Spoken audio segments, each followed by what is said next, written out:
Wait. What's this about Bethesda? Bethesda had nothing to do with Tyranny. God, no. Actually, something I was kind of looking into recently was a game called Torment, Tides of Numenera, which was a spiritual successor to Planescape Torment, if the name isn't obvious. But yeah.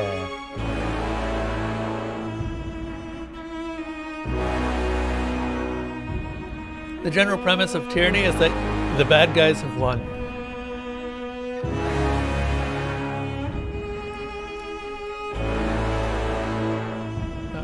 Hold up.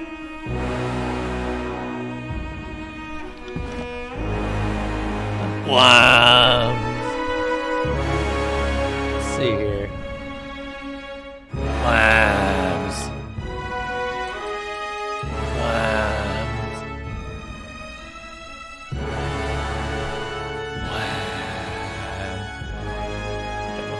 We will put it at that. Yes, I'm going to save these changes. Now, if anyone has seen my playthrough of Pillars of Eternity, they know what's about to happen. And I apologize for nothing. Also, Tales from the Tears. Oh.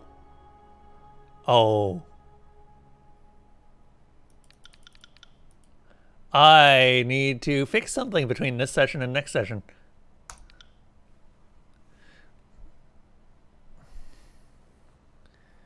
Because this has DLC and I did not know that. So how you doing, NB? You gonna get those shields to where they need to be?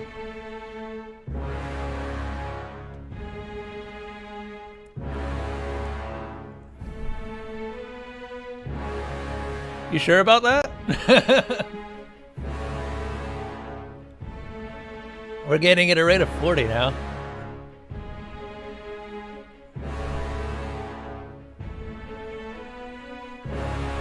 Eventually, we'll have enough shields to go infinite.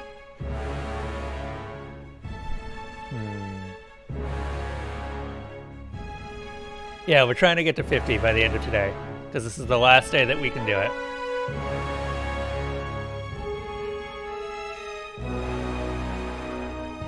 So you need to gain 9, or you need to gain 10 more.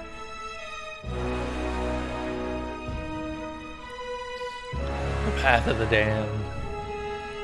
I'm just gonna stick with normal because last time I tried this, also expert mode. What is expert mode? Disables a number of helper features in the game. Players who want to rely on their own faculties and intuition while playing the game should try expert mode. Nope.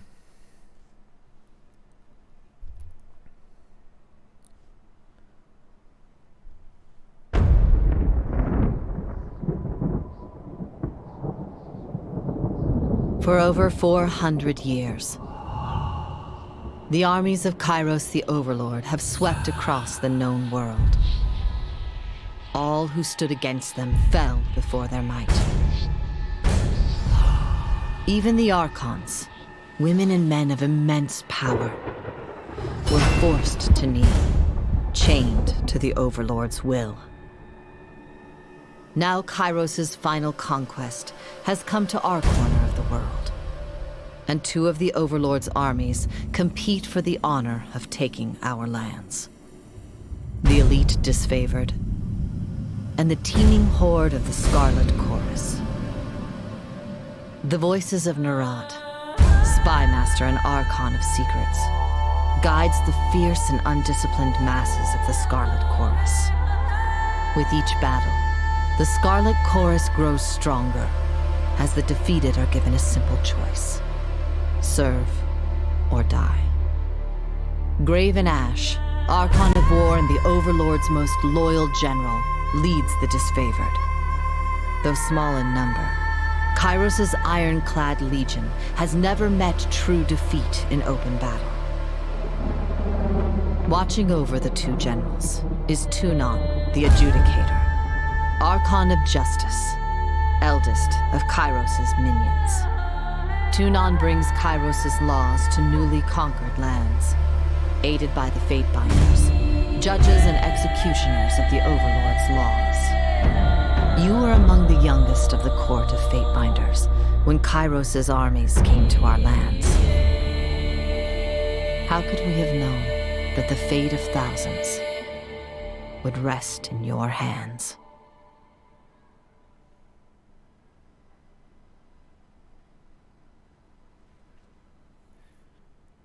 All right, we all know what's about to happen.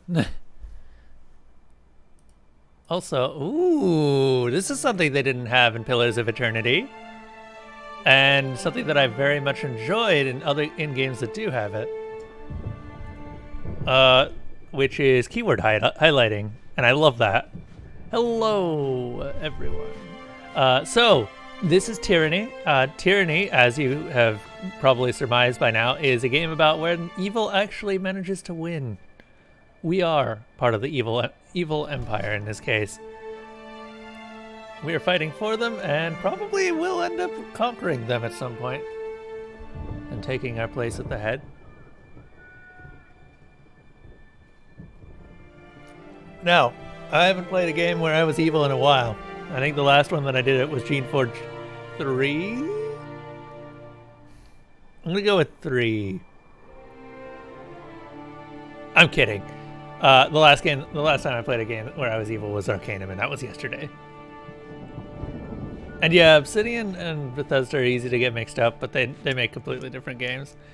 Obsidian, I am glad to see, has been keeping with their roots, mostly.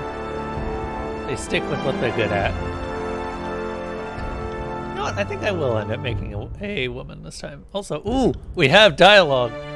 In the Northern Empire, where you were born, women enjoy equal protection under the laws of Overlord Kairos. In the southern lands of the Tiers, women may crew a ship, but only men may own or captain a vessel. While these customs give the oceans to the men, the land are trusted to the women. Men may rent and lease, but only women may own land and bequeath it to their daughters and sisters. While following a parent's profession is standard, many women choose to pledge their service to one of the Overlord's powerful archons. Those without a viable trade or land to call their own are often drafted into the armies of the archons, where it is assumed they will rise to glory or vanish into obscurity in accordance to their worth.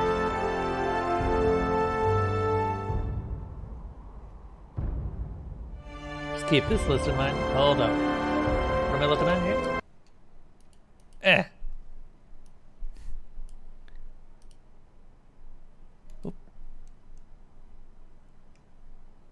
Top 100 things I'd do if I ever became an evil overlord.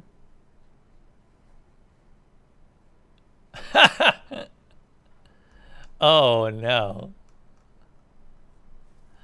My ventilation ducts will be too small to crawl through. My noble half-brother, whose throne I usurped, will be killed and not kept anonymously imprisoned in a forgotten cell of my dungeon. Shooting is not too good for my enemies. The artifact which is the source of my power will not be kept on the mountain of despair behind the river of fire guarded by the dragons of eternity. It will be in my safe deposit box. The same applies to objects which is my one weakness. I will not gloat over my enemy's predicament before I kill them.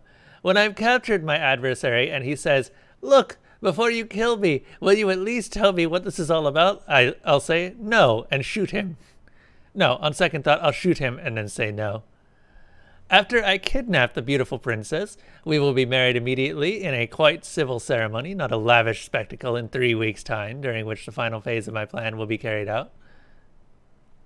I will not include a self-destruct mechanism unless absolutely necessary.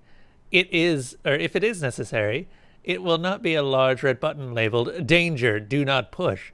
The big red button marked "Do not push" will instead trigger a spray of bullets on anyone stupid enough to disregard it. Similarly, the on-off switch will not clearly be labeled as such. I will not interrogate my enemies in the inner sanctum. A small hotel well outside of my borders will work just as well. I will be secure in my superiority. Therefore, I will feel no need to prove it by leaving clues in the form of riddles or leaving my weaker enemies alive to show they pose no threat. I'm not going to read all of these, but that's pretty good.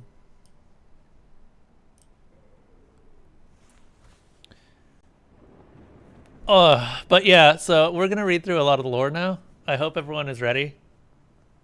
This is going to be a lore stream, and I don't know how much more we'll get into. Because the last time that we did Pillars of Eternity, there was lore at each one of these things, and I read through all of it. Kairos is a name out of legend. For centuries, the Overlord has consolidated power, sending vast armies to swallow entire realms. The most powerful mystic the world has ever seen, Kairos can issue edicts, magical proclamations that level cities, spread pox, sunder the lands, or change the course of seasons.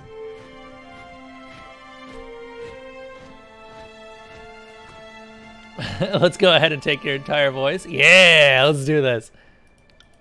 I will be a dark-skinned woman. This seems fine. My skin is as black as my soul.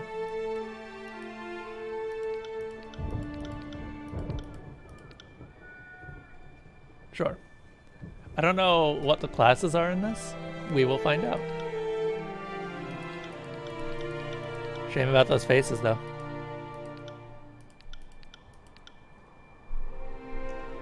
Oh, they've got more hair.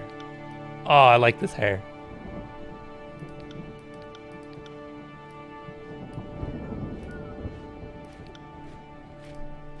Moving. Yes.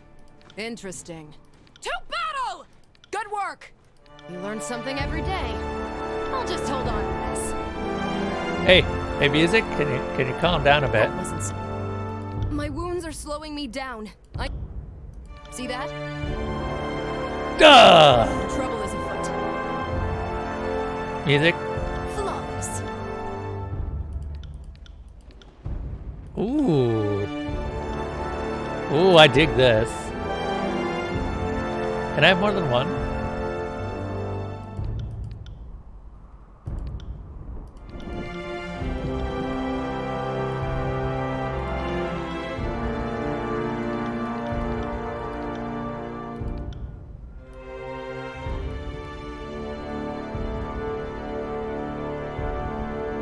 The music is really great if a tad on the enthusiastic side. Yeah. Have you seen this at all, Envy? Ooh, I like that snake.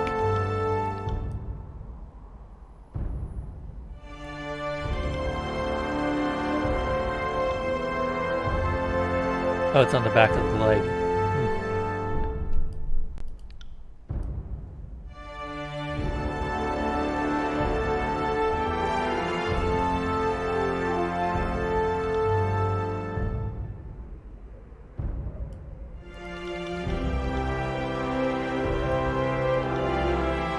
I like this color scheme. The black gold is always fun. I might pick a different color for the primaries. I like blues and purples, that'll work well.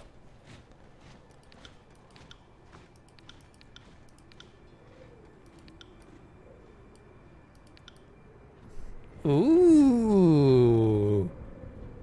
Oh, this I like. You've always been a fan of the crimson gold. Like that? That could do well.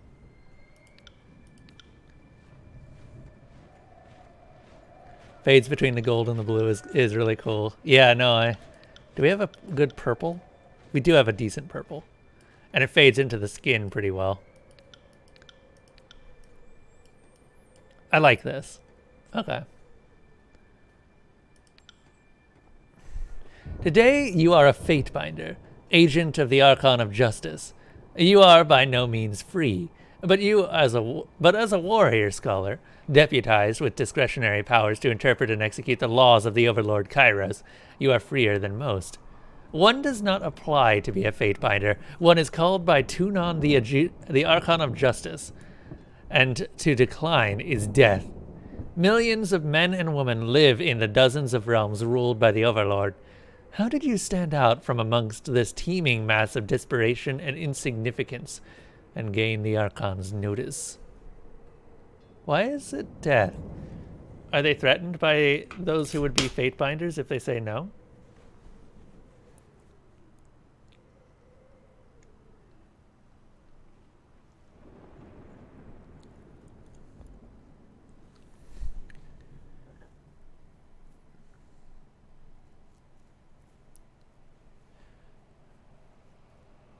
Tunon the Adjudicator is the Archon of Justice, ruler of the conquered realms, and arbiter of disputes. Oldest of the Archons sent to conquer the Tears, Tunon speaks with Kairos authority. His true appearance remains hidden behind an iron mask, the face of judgment. Tunon is an impartial, sober creature, wholly obsessed with justice and order. Oh! Oh, there's more. I could dig this. Oh, this is going to be a good game for me.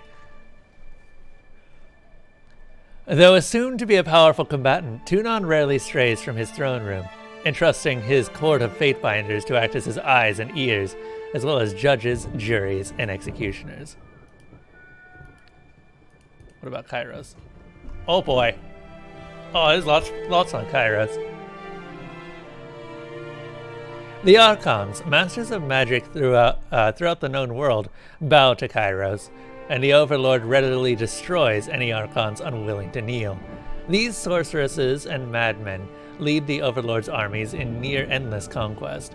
As the realms of the known world fall to the Overlord, these captured territories are divvied up amongst the Archons to manage.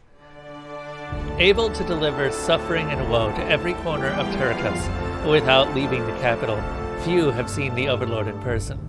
Though Kairos' name is the single most recognized name in the world, only the Archons can say what the Overlord looks like.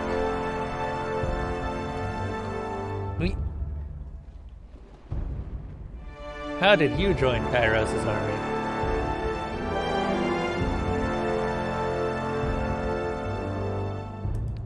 Pit fighter, gimme. Not wishing to pay to feed and house too, the madam that purchased your mother sold you to the proving grounds, the Northern Empire's bloodiest, most notorious fighting arena. Given only enough training to assure the show isn't over too soon, your natural prowess and survival instincts led you to one victory over another, or after another. There was no elegant swordplay, no formalized duels, just brutal melee and the stench of blood, shit, and bronze with each day's gruesome necessities.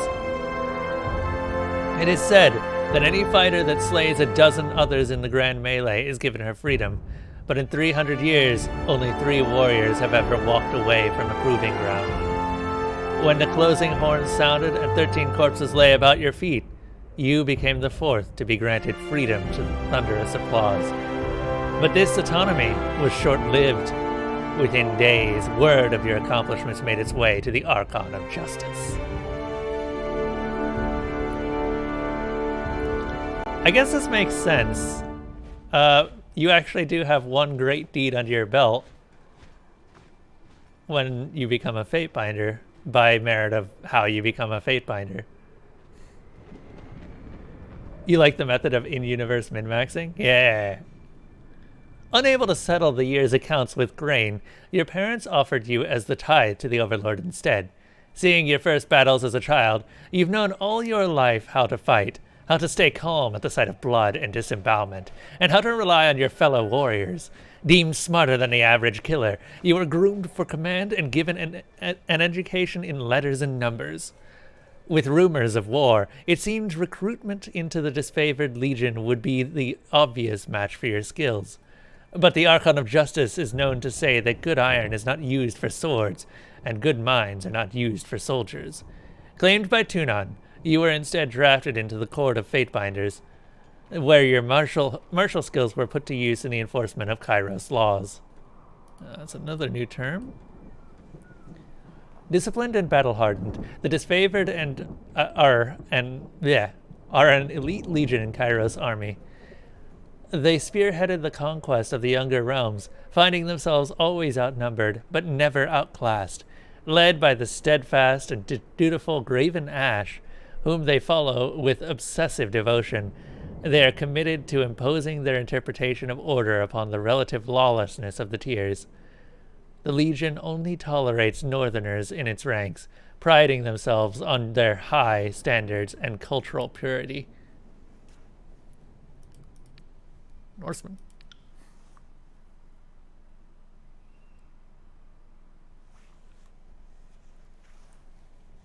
When the leader of your home village spoke out to turn one time too many, or spoke out of turn, spoke out of turn one time too many, agents of the Overlord put the whole town to the torch to contain the spread of insubordination. The Bounding Viper tribe came across the smoking ruins of your village, and when the beast's matriarch found you frozen but unafraid, the mighty leader took you in and raised you with the protection of her tribe. For years you have lived with these wild beastmen in their migratory homes throughout the mountains, but the Bounding Vipers were a dying breed. Each long winter took a greater toll than the last, and once the dwindling tribes were too weak to defend its lands, disfavored soldiers came to dispense of the ravenous scavengers the tribe had become. Finding a human amongst the wild tribe, the disfavored soldiers made a point of taking you alive. News of the wild child of the north eventually spread to the Archon of Justice, and he ordered you released from captivity and delivered unto his court. That's disfavored. Disciplined and battle-hard. Oh wait, this is what we already read. Lawbreaker. Accused of a crime you most certainly did commit, you stood before Tunon, the adjudicator, Archon of Justice, and argued your case with eloquence and conviction. Impressed by your logic, reason, and confidence, he found you guilty anyway. Of course he did!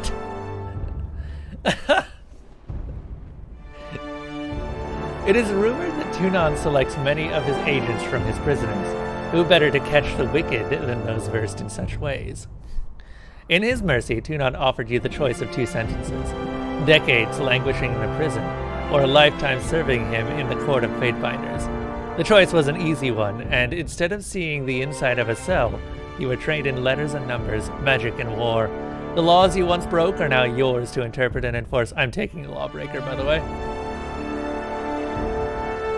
Either Lawbreaker or Diplomat, I think.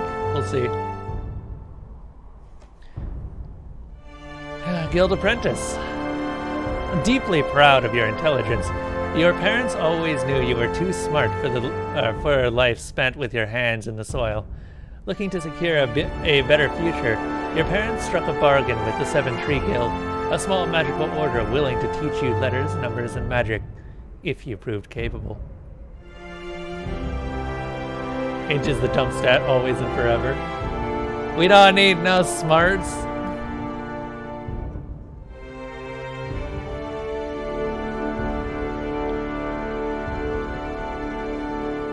For several years, you learned much from the mages, mastering reading and writing faster than the rest, and eventually learned the basics of mystic theory and spellcraft. Your magical studies came to an abrupt halt when the voices of Nerat, Archon of Secrets, deemed the guild a peacetime distraction that must be disbanded for the upcoming war. Its mages assigned to proper armies. While your peers went on to the other guilds, your mind was seen as too valuable to be wasted on the armies. Instead, your life was claimed by Tunon, Archon of Justice. What is the Voices of Nerat? Known in his official capacity as the Archon of Secrets, the Voices of Nerat is equal parts genius and madman.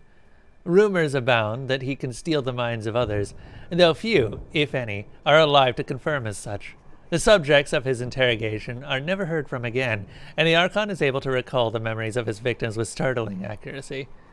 He is the inconsistent leader of the Scarlet Chorus, vacillating?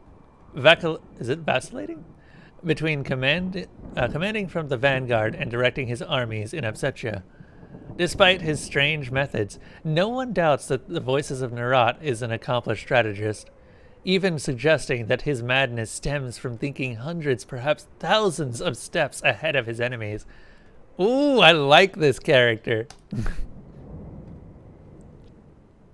I like him a lot.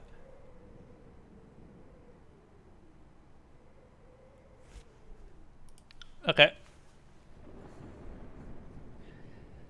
Few have the combination of wits and courage to be accomplished casters and warriors, and those cursed with such a combination of talents are invariably pulled from their mundane lives and assigned to the armies of the Archons. Your earliest memories are a painful slog of training, study, lecture, and exhaustion, all the elements of being groomed for battle. You knew better than to ask what became of your family, nor to question the missives allegedly penned by their hand that were part of your earliest lessons in reading. When you reached adulthood, Tunon, the adjudicator, came to the barracks and laid claim to your life. Seeing you as too valuable for the crucible of battle, the Archon of Justice deemed your life better spent dedicated to the art of punitive legal remedies. Though you had much to learn in the matter of civil discourse, none could deny your bright future as Tunon's next great enforcer. Born to noble parents, you were groomed for leadership. Your youth spent on letters, history, rhetoric, and other matters of culture and statecraft. Though you had wealth and creature comforts, you were expected to grow up quickly and bear the honor of shepherding others through prosperity and war.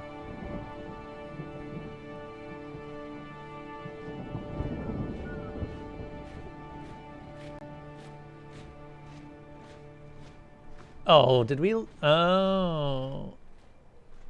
get a crit? I feel like we got a crit. Is that what happened, Envy?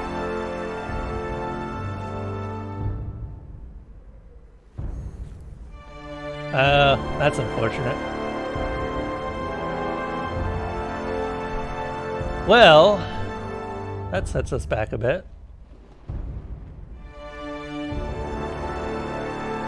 Poor Evoland. Yetzeluna doesn't seem all that interested in seeing the end of Evoland 2, so we'll see. I want to see the end of Evoland 2, but that'll happen someday. And now that Tyranny's at the top, it's even less likely.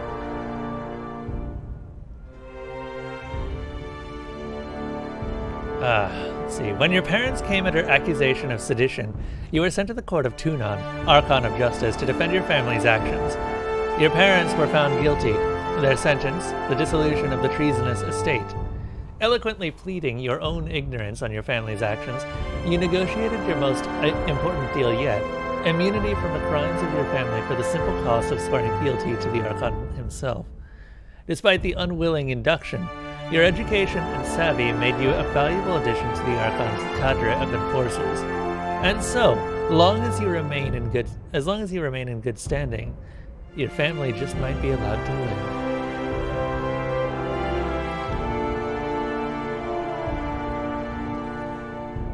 Though they would never tell you why, Kairos bestowed great wealth upon your family for some unmentioned service, and your parents used their wealth to have you raised far from home. Your childhood was a nomadic tour of Terratus, with hired tutors and fleeting friendships. Where others had stability and routine, you had a worldly and varied education. A careless word in a far-flung city landed you in legal trouble, and you were taken before Tunon the Adjudicator and made to stand trial. Not only did you plead your innocence, but you turned the accusations around on the accuser for wasting the court's time, and the Archon of Justice concurred. Amused by your wit, wisdom, adaptability, Tunon claimed you as his newest enforcer. Fun! We are totally taking this one.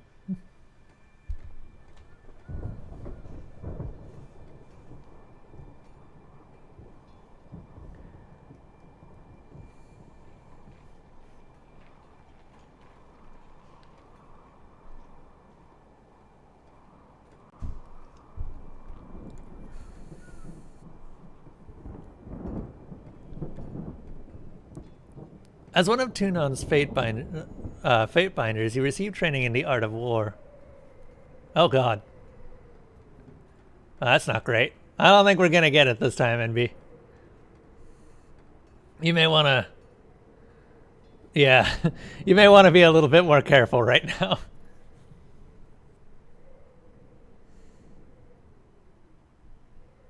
There's too much residual heat from those criticals.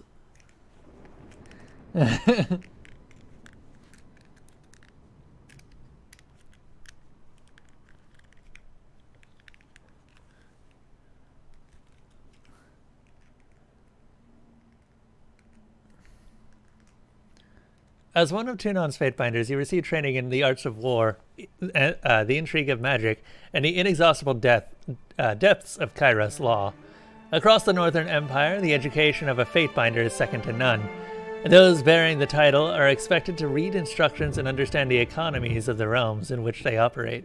Literacy and mathematics, skills rarely found on Terratus, are essential skills in the execution of law. Subtler talents like speechcraft or tactics are honed with time and experience under Tunon's guidance. Okay. This is going to be a little bit easier. Atrophy spells.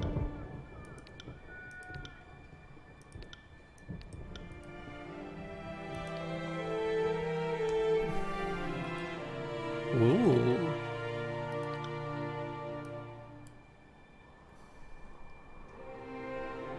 Okay, so this is my combat stuff.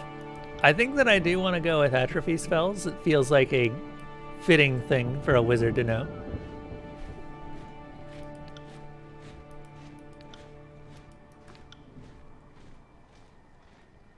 But let's go through these.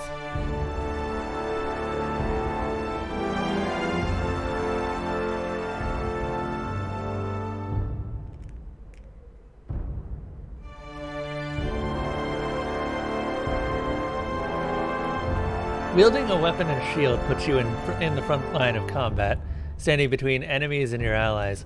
Holding a shield will slow down your attack rate slightly, but give you good defensive bonuses.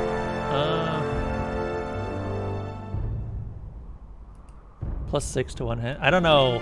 I don't really have any context for if these are good or bad. Determines effectiveness of attacks using weapons in a single hand: swords, axes, daggers, and maces. Their skill values lead to more accurate attacks, increasing the chance of critical strikes. Parry. Oh. The parry skill depends against melee attacks and oh, it works on spells. That's nice. Higher skill ranks will reduce damage from enemy attacks and may lead them to miss altogether. Determine a character's ability to traverse difficult terrain as well as their ability to execute complicated moves in combat. Athletics is also used in dialogue to determine your ability to intimidate or physically overpower someone. Interesting.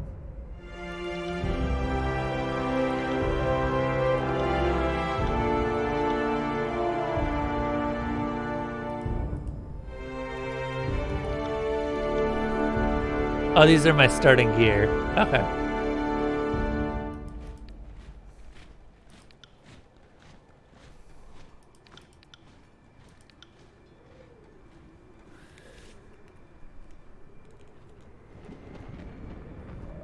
Wielding a javelin is a good compromise between melee and range. Thrown weapons deal more damage than bows, but cannot attack from as far away. They also have the benefit of being able to switch between ranged and melee attacks depending on the enemy's distance.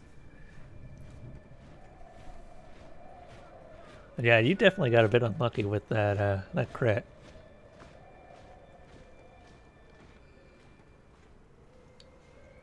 The second one was a bit more expected because after we lose a few shields, it gains a few crits.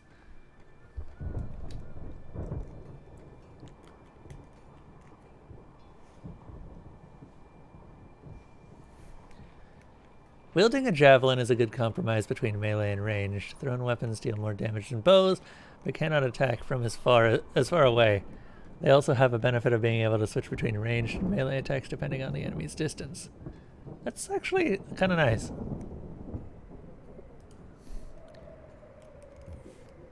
Dodge skill defends against ranged attacks from bows, javelins, or magic spells. Higher skills will reduce damage taken. Oh, really? So with a mix of parry, that's +5 parry. Okay. I kind of like that, just having the dodge and a parry, but we'll see.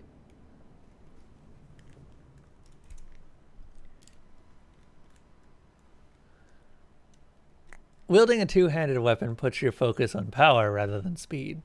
This is a slow attack style, but the damage you deal will often overcome the armor of your enemies. Determines effectiveness of attack using large weapons. Oh, we get warhammers. Also increases the chance of critical strikes. That also has parry.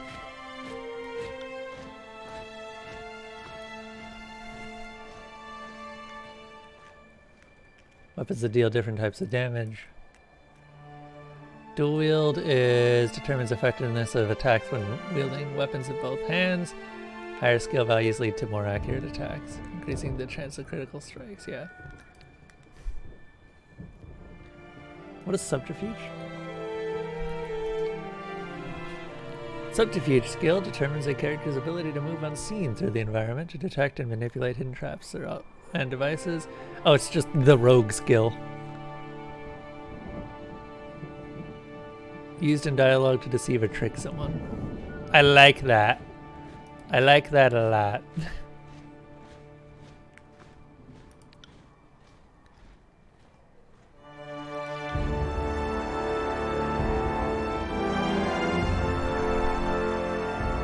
Dual wielding doesn't give you as many subterfuge as it does.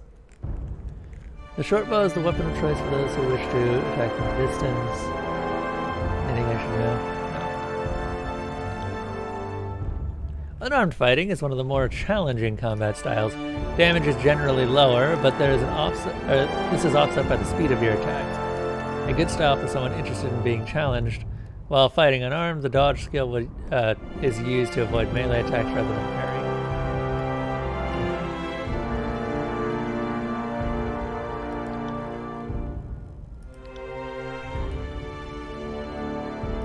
Yep.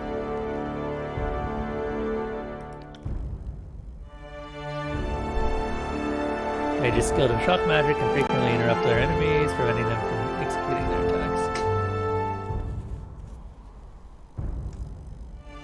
Control lightning.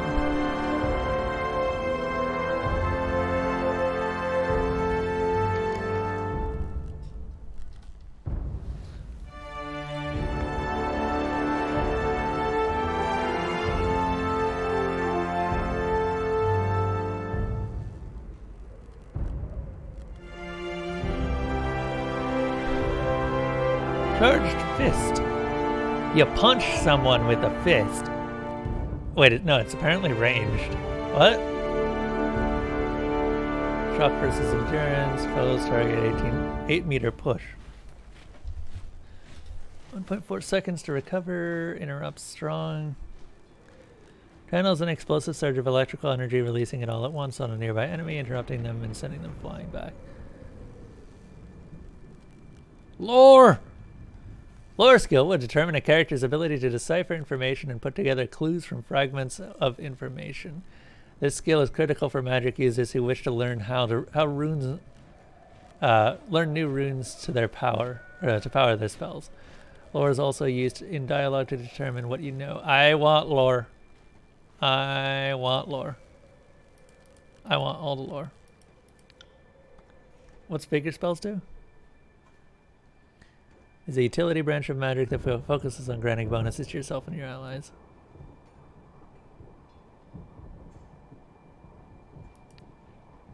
Also extends the duration of vigor bonuses. Determines effectiveness of attacks using a magical staff. Higher skill values lead to more accurate attacks, increasing the chances of critical strikes. The accuracy of magic attacks is determined by both the magic staff skill and the magic skill. Hello, Zatara. It's happening.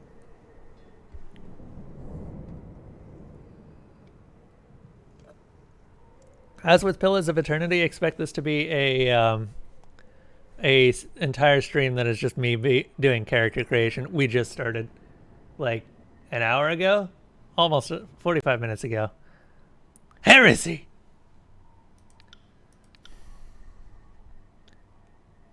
Drains the skills and attributes of your enemy, weakening their attacks and making them easier to kill.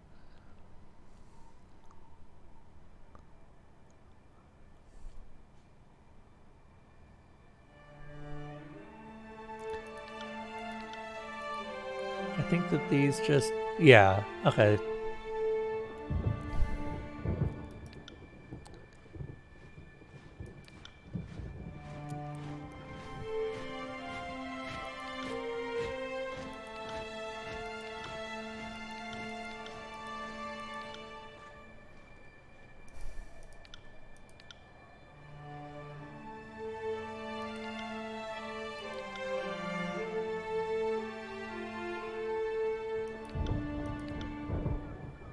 Wait, hold up. I just realized that these had abilities that came with them. Charged Fist, Frost Spell is Frozen Grasp, and envelop a target in harsh winter cold, leaving them frozen for a time. Titan's Touch. There's no fire spells, I just noticed.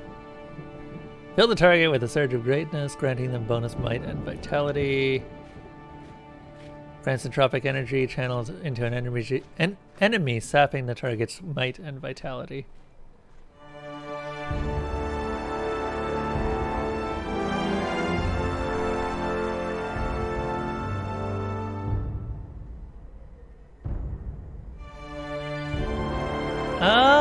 I mean, nothing really stopping you. I didn't like Wasteland 2. I didn't really remember that much of Wasteland 2, and it felt like it was just a lesser Fallout.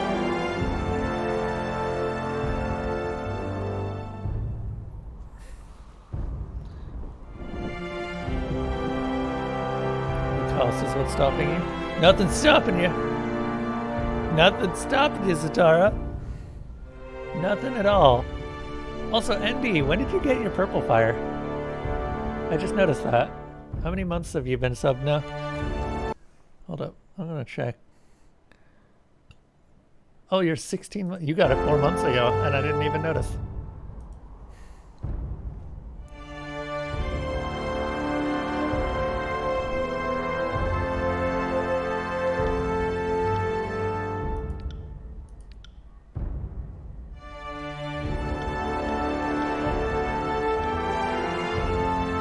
You could go full atrophy.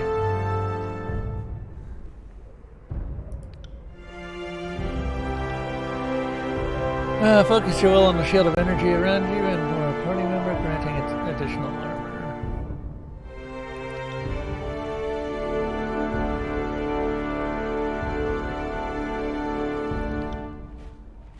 I like energy shield.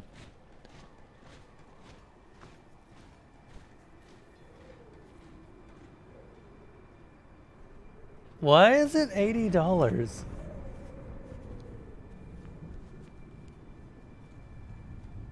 What in the world is it $80? What is this?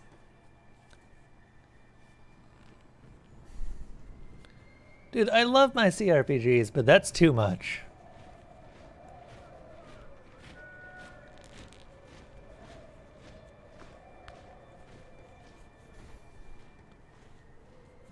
Character coloration.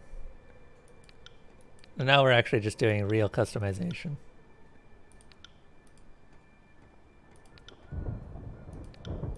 Why does this feel like Diablo all of a sudden? Oh! Oh! Oh! We've gotten to the name! Someone come up with a good one.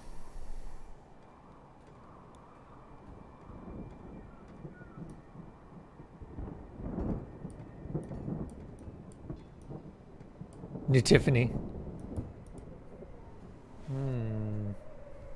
Wait, can we do commas? We can do commas. We can give ourselves an epithet.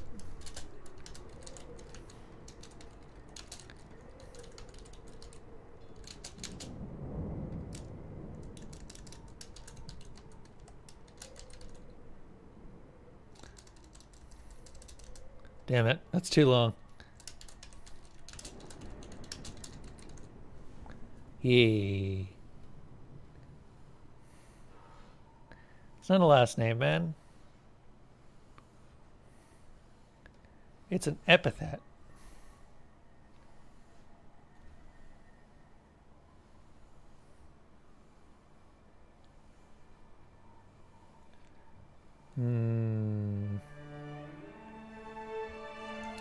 World Eater is not really the name that I'd choose, though.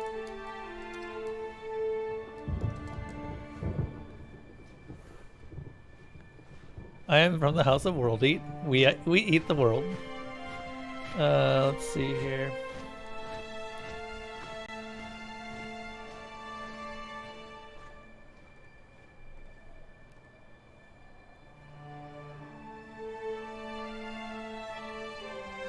Trying to figure out what I do here.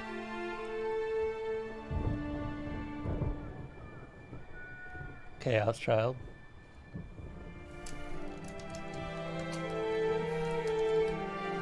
That's a good one.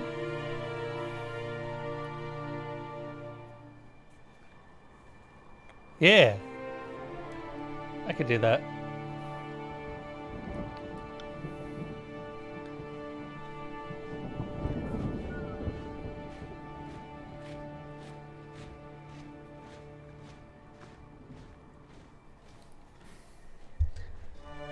Let's see, and this is just general stuff we already know, so I'm not too worried about this. Wits and resolve seem good, honestly. We're gonna want a bit of might. Actually, we're gonna want a bit of constitution. Oh, sweet, we can go down to 8.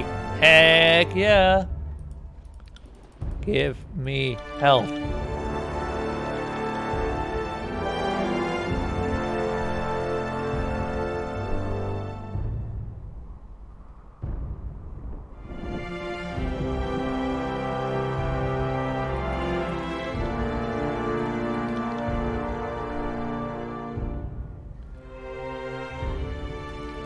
I will be a terrible person in actual combat.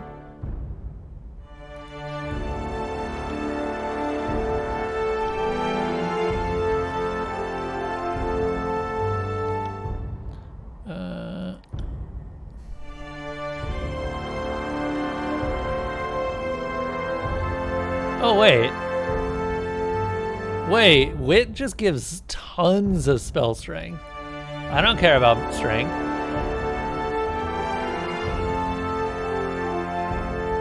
Look at that, 35%. I will take that.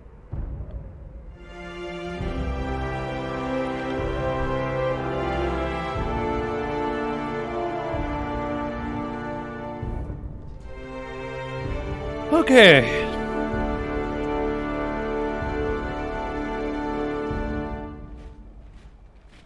Magic staff, control atrophy. More lore, more lore, more lore. Up to 50. Is 50 the maximum you can get at the start? I assume you can increase it further.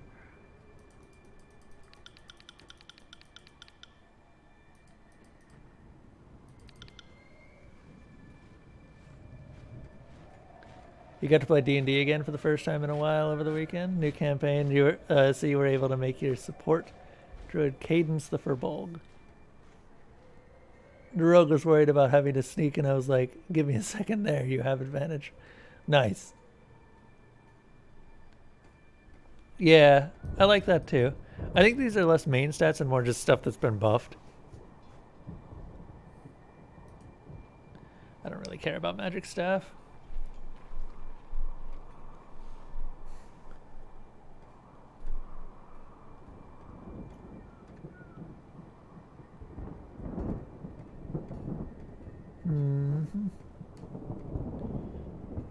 I think I will take some dodge, though. It can't hurt.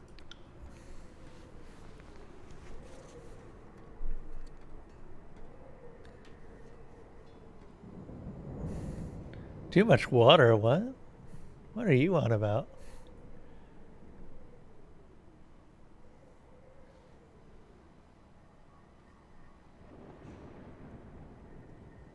Oh, you're not wrong, Envy. That has happened.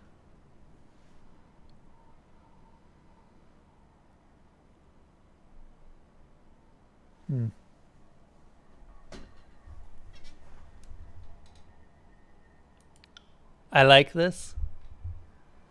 I like this as a first time.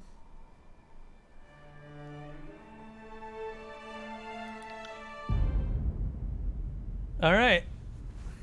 All the world has fallen to Kairos, and now the Overlord's eye is on the Tiers, our home. the last corner of the world free of Kairos' reign.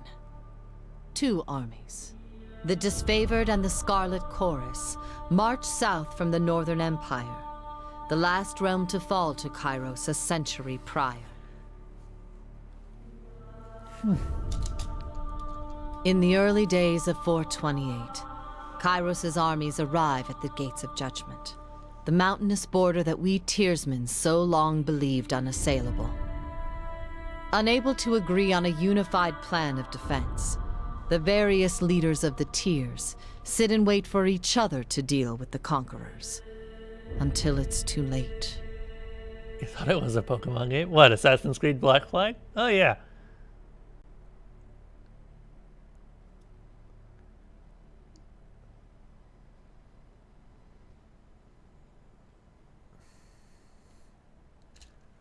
Hold up. Let's just look at this meme. Oh, also, of course, this is the top entry. Dame dane. Too much water is a quote from the IGN review of Pokemon Omega Ruby and Sapphire, cited as the one of the drawbacks of the gameplay experience. On November 18, 2014, IGN published its review of Pokemon Omega Ruby and Alpha Sapphire for Nintendo 3DS by IGN. I need to play those games because I like the first ones, which praised the title's gorgeous CG details and post-game Easter eggs while listing the overabundance of HMs, hidden machines, and waters as its cons. That's very true. There's like 8 of them, or 10 of them, or something like that. There's way too many. Game received a rating of 7.8 out of 10, given the geographical setting of Omega Ruby and Sapphire and Hoenn, a fictional region consisting of many islands and waterways. The review's commentary on there being too much water instantly became a point of contention among the IGN members and fans of the game at large. That's fun.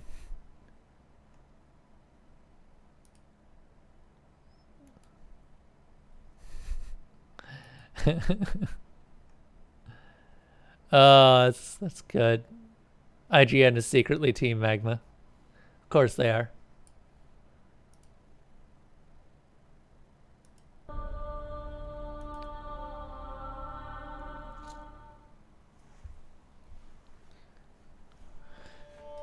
During the conquest, you will decide your character's actions during Kairos invasions of the Tears, shaping the world through which you will adventure over the course of the game. Each choice you make affects your character and how major factions of the Tears respond to you. Your decisions matter. Choose wisely.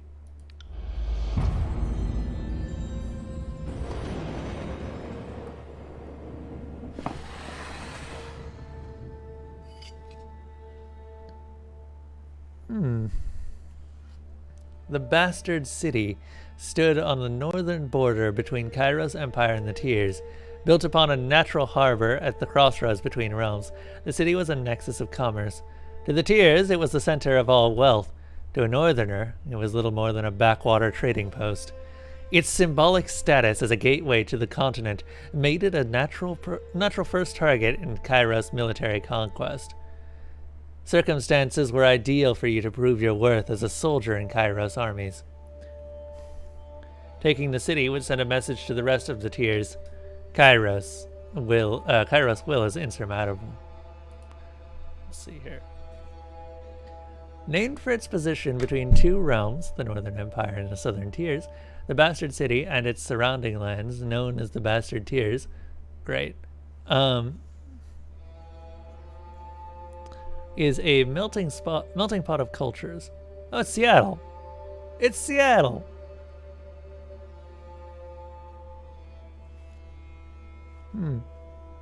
Good times. And a place of commerce and intrigue. The Tearsmen of the South view the Bastard City as a place of wealth and excess.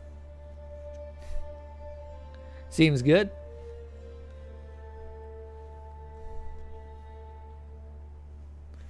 But to the people of the Northern Empire, the Bastard City is little more than a sprawling slum. Tunon the Adjudicator established his court in the Bastard City.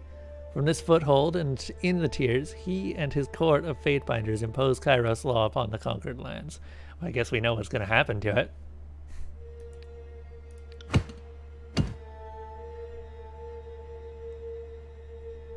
Gates of Judgment.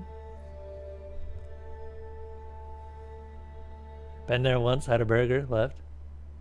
Where'd you get your burger from? Oh man, there's some good burgers over here. Five Guys is really nice. Hey, Missy.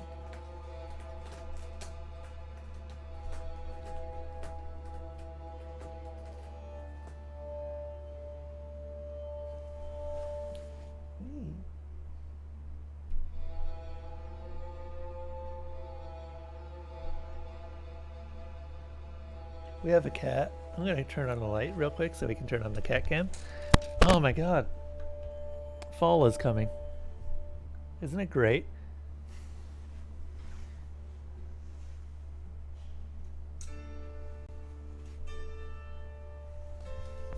Oh, that reminds me. October is also coming. We have one last month of overheat. Five Guys is really, really good. Now you need to go to Five Guys tomorrow on your day off. And you were planning on having a sandwich.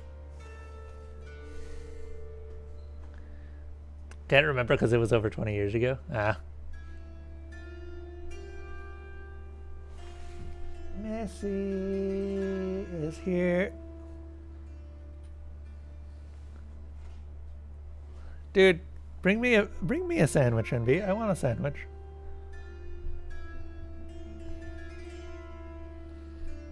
Look at that cat. Look at her sitting there being all cute.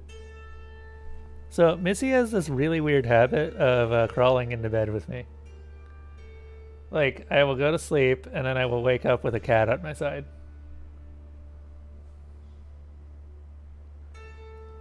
I think she just likes the warm.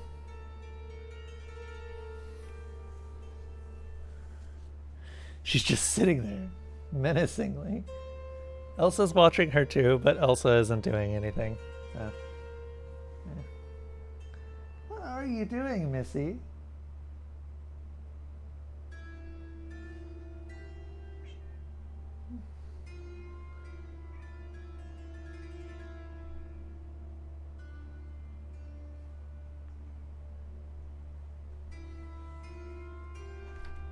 Off she goes. Into the darkness under the bed. I was tempted to pick her up, but I figured I wouldn't do that this time. She's a very light cat, and I can actually pick her up with one hand, but that's assuming she doesn't struggle, which she usually doesn't, but sometimes she does.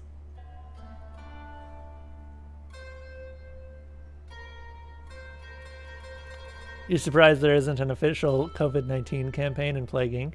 At some point, Zutara actually did do a COVID-19 stream. It was a little bit too on the nose, though, and even I consider it to be in poor taste.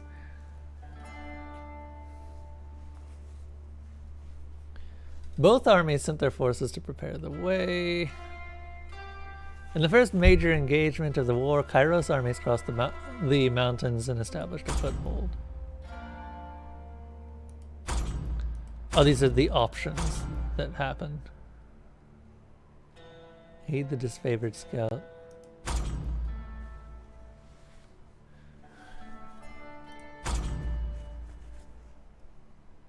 I will aid the disfavored scouts. The Scarlet Chorus is little more than a gang of thugs and their captive slaves. Rather than organize under commissioned officers, the Chorus follows a hierarchy seemingly ruled by whoever has the bravado to command and defend their position. At the head of this chaotic pecking order, the Archon of Secrets, better known as the Voices of Nerat, treats the Scarlet Chorus as his personal army. The Scarlet Chorus often suffers tremendous losses after battle, only to swell in the aftermath when captured enemies and collateral prisoners are given the cruel opportunity to join or die.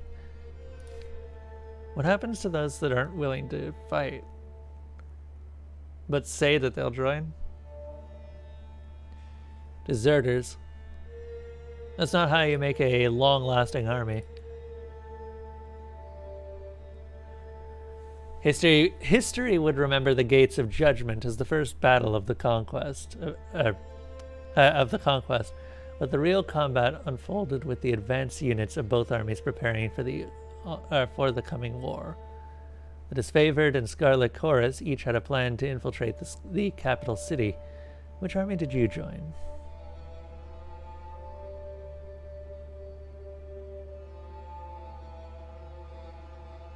Wigglebutt. Oh, are you going to be... Are you the Neurax worm? Make everyone worship the worm, Zatara. The worm is life. The worm is love. That's my favorite ending. The problem that I had with Plague Inc. is that, honestly, after a certain amount of time, it's not that interesting.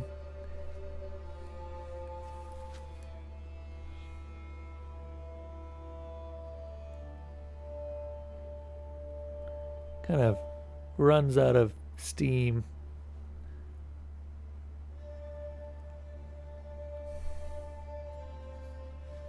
They're near the front anyway. They fight or die. Oh, fair. You lent your skills to the elite Disfavored scouts to capture a border garrison. Graven Ash insisted that an early victory in the offensive would boost the morale of his troops and diminish the haughty overconfidence of the Southerners.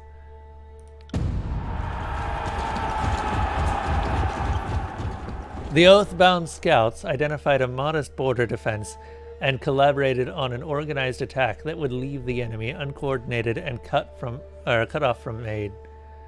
You oversaw the preparations and offered your opinions on the strategy. When the clashing of swords and spears fell to silence, followed by the cheering of Disfavored scouts, you were the least surprised.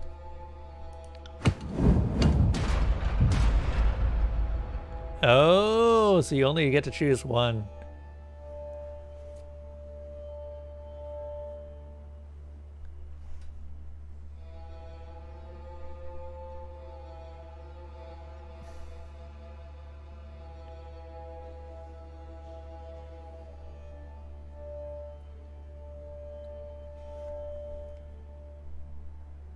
You found an ally within the city. Within the border garrison, captured by your disfavored allies, you travel ahead of Kairos' armies and lurked in the shadows of the bastard city. You decided that converting one of the locals to Kairos' side would help bring the city to its knees. After all, corruption starts from within.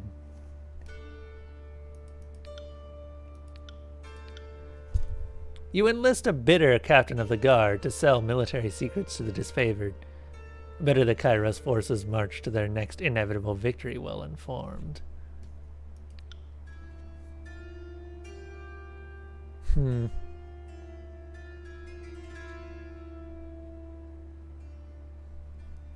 come to an arrangement with a well-connected smuggler who knew how to sneak agents of the Scarlet Chorus behind the city's walls. The Scarlet Chorus were better operatives than soldiers, and its work required a subtle touch.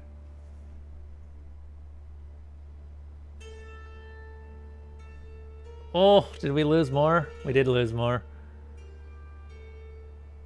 Yep, it's still got a couple crits stored up, unfortunately.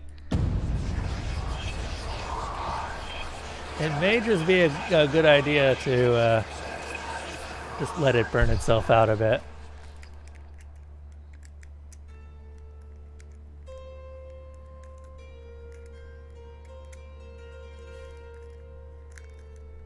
I've seen, what, 3 crits, and it's destroyed 9 shields now?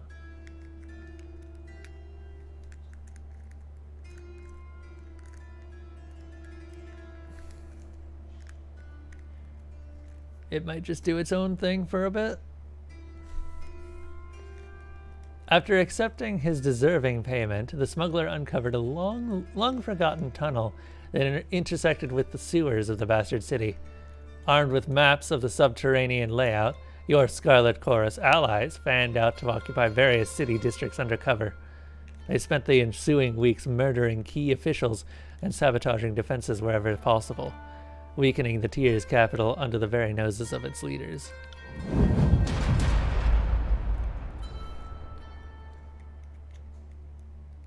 Your tactics of infiltration placed you in the bastard city ahead of the main armies. Your work softened the city's defenses for the arrival of Kairos forces, but you wanted a decisive gesture that would give your allies a meaningful advantage. How did you assist the fall of the bastard city?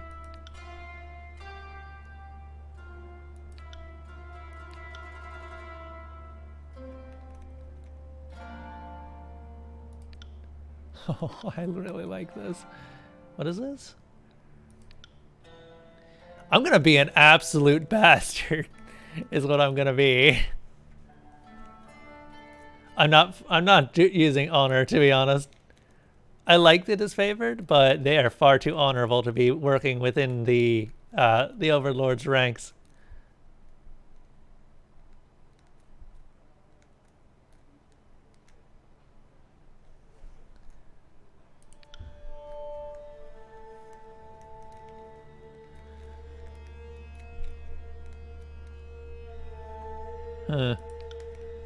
Keeping to the shadows, you eliminated the leaders of the bastard city, one by one.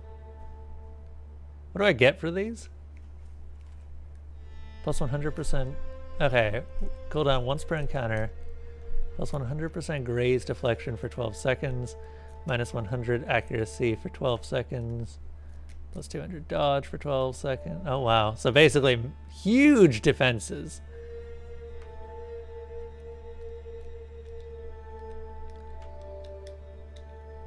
For a short duration, enemies that use physical attacks against you have a significantly increased chance to miss. And during this time, your attacks will also be less effective.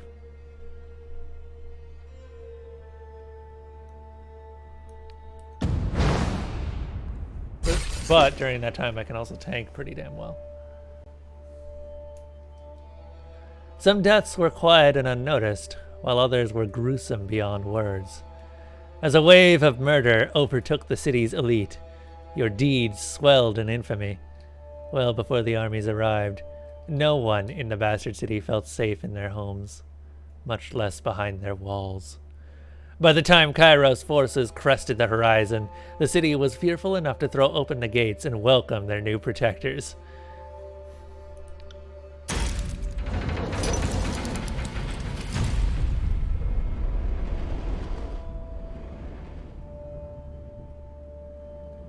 The bastard city settled into a new state of normalcy, with every tower displaying Kairos' banner.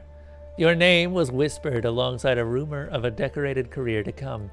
The armies divided into two fronts and migrated south. Tunon sent word that you were to join the next frontier of Kairos' conquest, either as judge and overseer of the settlement of... Is that Lethean's crossing? Or as war advisor with the armies advancing to the realm of Apex.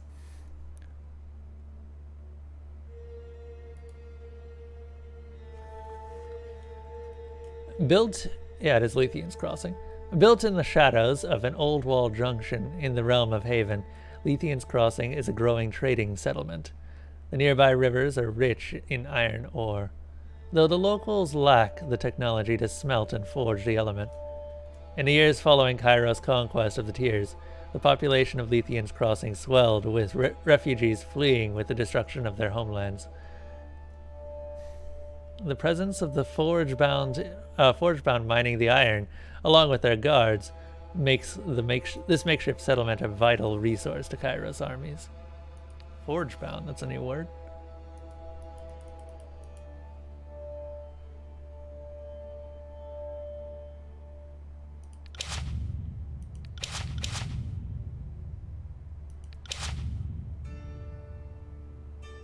What is the Apex? The troops of the mountain realm of Apex stood idle in the safety of their valley, biding their time as their neighbors in the bastard tier fell. In the second year of war, a joint force of disfavored and Scarlet Corps crossed over the mountains to take control of the Tyr's central valley. We'll go with Lethean's Crossing.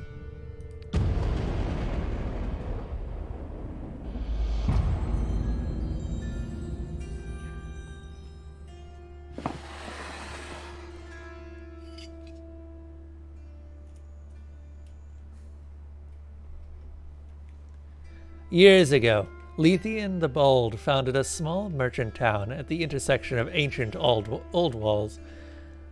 A pact between the settlers and a mercenary company meant that caravans were able to travel without fear of bandits or bane.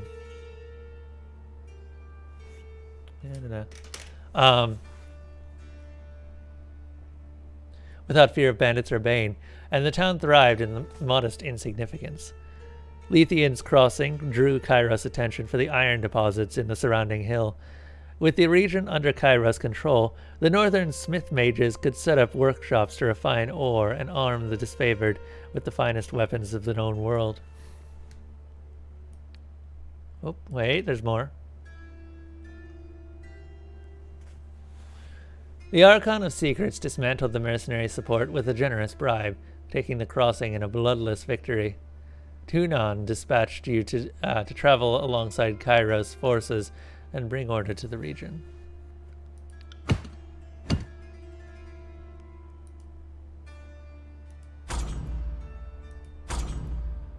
Ooh. Siren, Archon of Song, used her arcane charm to lure locals into joining Kairos' army. As a patroness of the Scarlet Chorus, her efforts were critical to the conscription of new recruits. When an enthralled disfavored soldier joined her cult, his company feared that the Archon was growing out of control and needed to be stopped. No. Let her.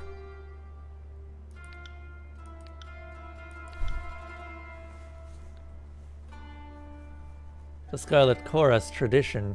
You sent the latest batch of cultists to the front lines of the Apex campaign.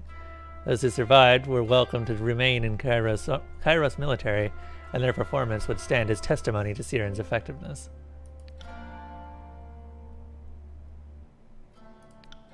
I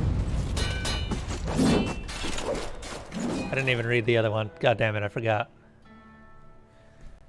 The Scarlet Chorus agreed to transfer Siren's latest recruits to the front lines of the Apex campaign. Your resolution fit their traditional model of conscription, so they considered it a fair alternative.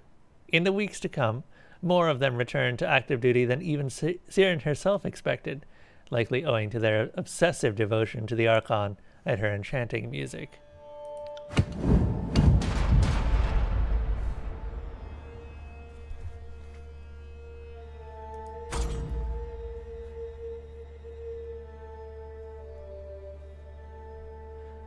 Ancient threats. Drawn to the arcane energy around the forges, mystical predators from the nearby old walls began raiding Lethean's Crossing at all hours. Both of Kairos' armies reserved their strength from the front lines of the war, and yet the city required protection. You had to delegate the responsibility somewhere. Good job. One of Kairos' smith mages swore allegiance to the Scarlet Chorus. Huh. Jealously hoarding the secret of iron forging, the disfavored demanded the smith's immediate return. The Scarlet Chorus insisted that they were within their rights to take allegiance from any source.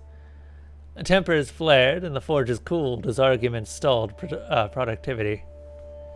I want to know what the deal with this is, though.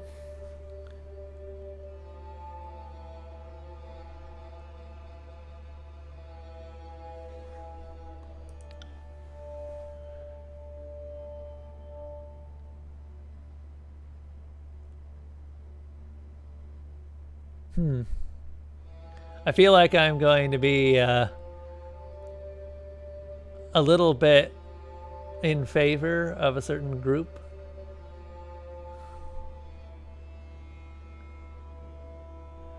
Be a bit careful, Zatara. We've had a lot of crits.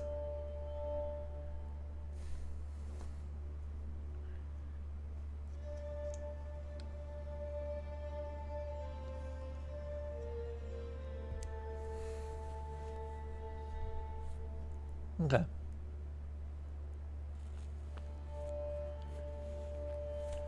Since the disfavored used most of the iron that came out of Lethian's crossing, it fell to them to stand as the city's vigilant protectors. The Scarlet Chorus enjoyed a necessary reprieve. Though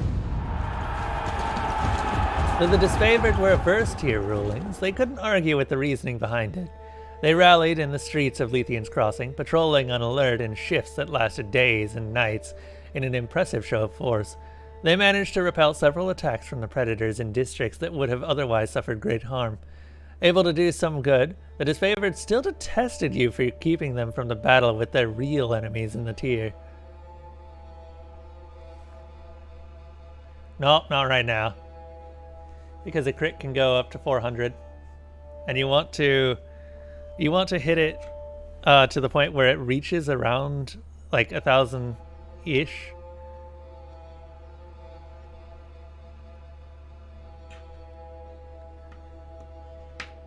And until the crits die down, which the reason that we've had the crits is because they've been causing a lot of explosions, and each explosion adds more crits. So you want to just cool the fire down a little bit.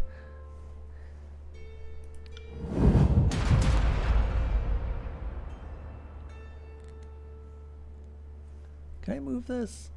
I cannot. Okay, some of these I cannot move.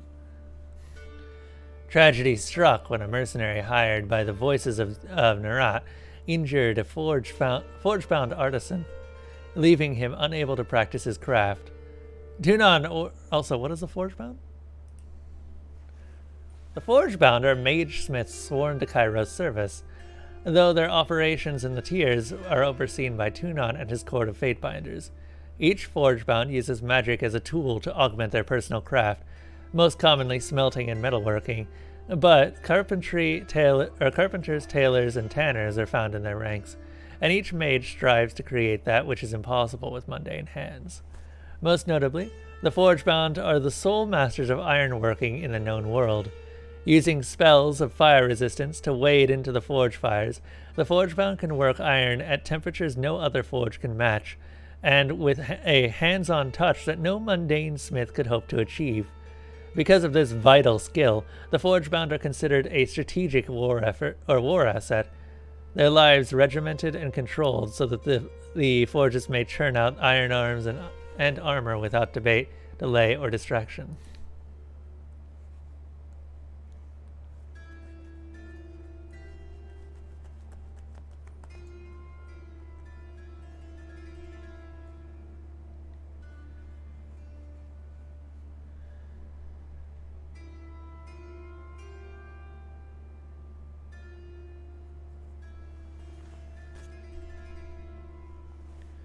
Tragedy struck when a mercenary hired by the voices of Nerat injured a forge-bound artisan, leaving him unable to practice his craft. Tunon ordered his mercenaries to leave the city in the hands of Kairos' more responsible servants. Only a token garrison could be left behind while the armies returned to the front. As the disfavored and Scarlet Chorus showed increasing tension and hostility towards each other, Tunon decreed it best that only one force control the crossing. Who controlled the crossing?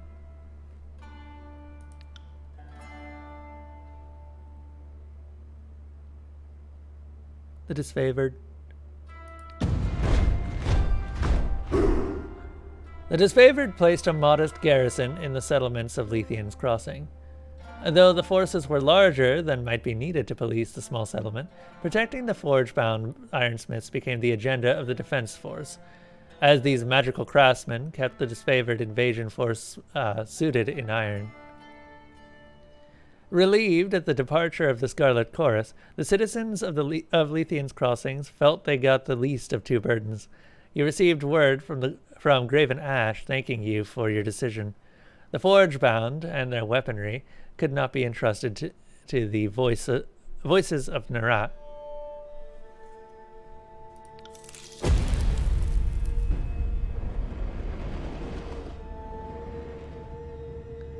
Ooh, more decisions. One of these three. What is this? This is Azure.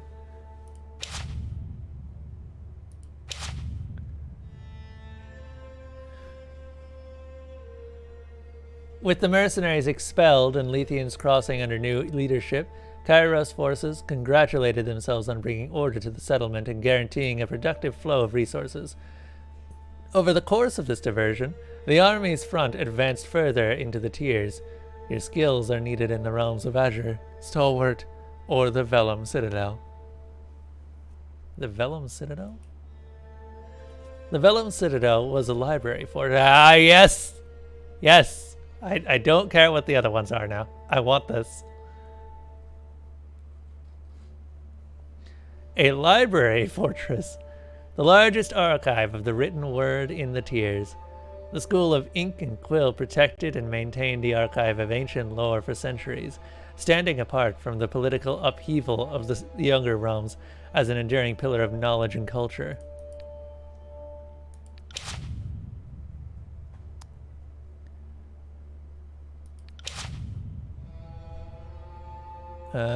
Easily defended position and rich military tradition. The realm of Stalwart was the most formidable realm in the tiers.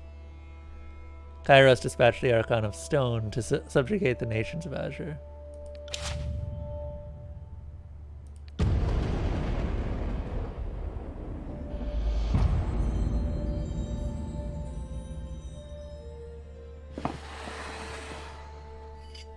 Give me books! The Vellum Citadel was an archive and library of massive scale. Its inhabitants were known as the School of Ink and Quill, a circle of mages that, centuries ago, carved out their own mountainous refuge on lands unsettled by the other major realms. Legend said that the Citadel housed a treasure trove of arcane knowledge. The Overlord's spies infiltrated the school and confirmed as much. The time was ripe to send a detachment to the great library fortress and force the scholars to yield to Kairos.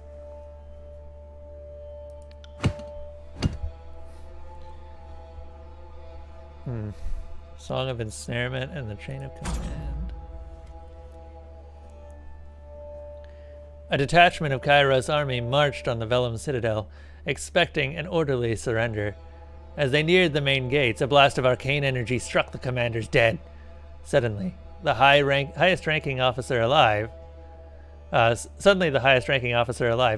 forces looked to you for the next steps. The call weighed on your mind, as it had an immediate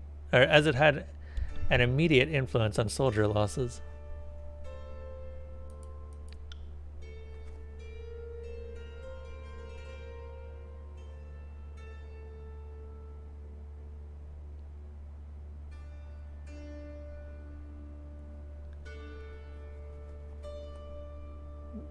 I'd agree with that. What's the other one say? Siren, Archon of Song, used her power to enthrall enemy mages who crept behind the Citadel's walls. After Kairos forces rounded up the arcane practitioners, the disfavored began executing the new captives before they could share dangerous knowledge. A crime under Kairos law, with the Scarlet Chorus.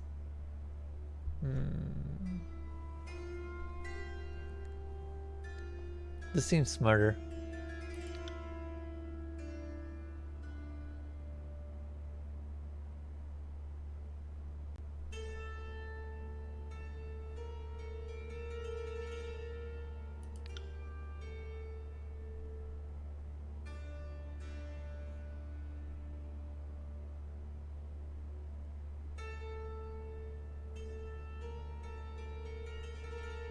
Interesting.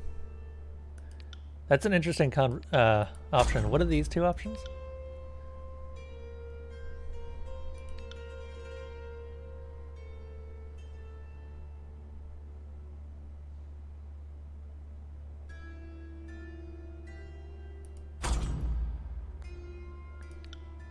Muzzle the mages or punish the disfavored.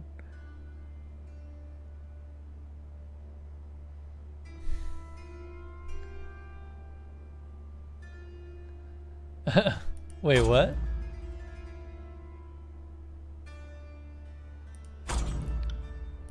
That's actually kind of a harder one. As the disfavored fitted the sages with their restraining masks, the Scarlet Chorus openly criticized the suppression of enemy intelligence. You gave the soldiers a stern lesson on Kairos laws and a sensitive treatment of forbidden knowledge, but that didn't stop the whispering and rumors that the conquest was being mismanaged.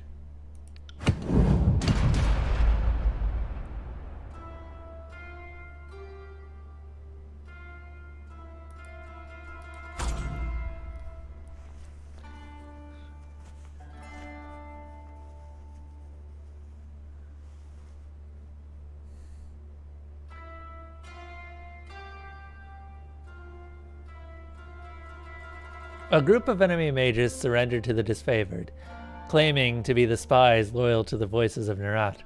No one in the army could verify the claim. The disfavored ready to interrogate the mages, but the Scarlet Chorus protested, demanding that the prisoners be given to their custody. They couldn't risk the voices of Nerat's secrets falling into the wrong hands.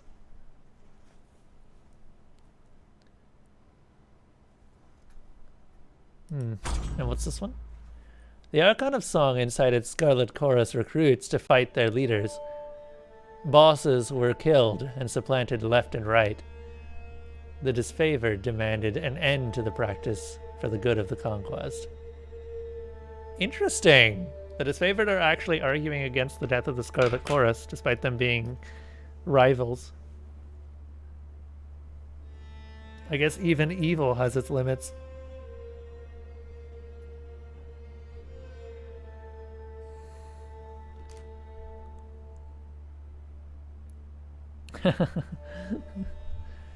It ended up going after Divinity. What are we at right now? Hold up. Let me just briefly check.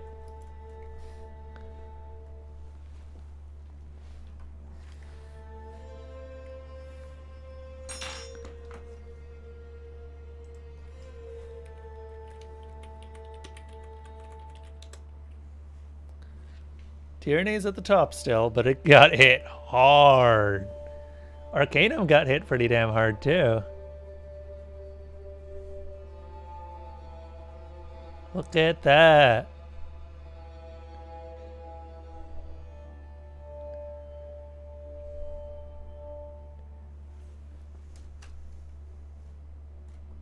Yeah, we'll just have to hope that the fire cools down a little bit.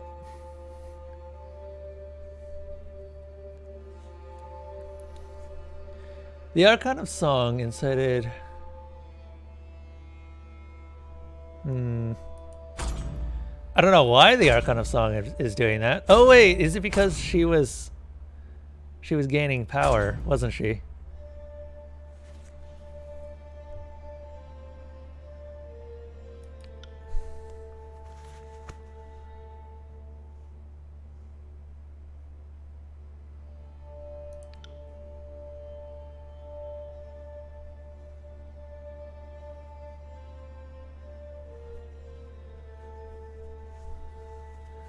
Now, let's release him into the custody of the Scarlet Chorus. The Scarlet Chorus accepted the mages into their company with gratitude.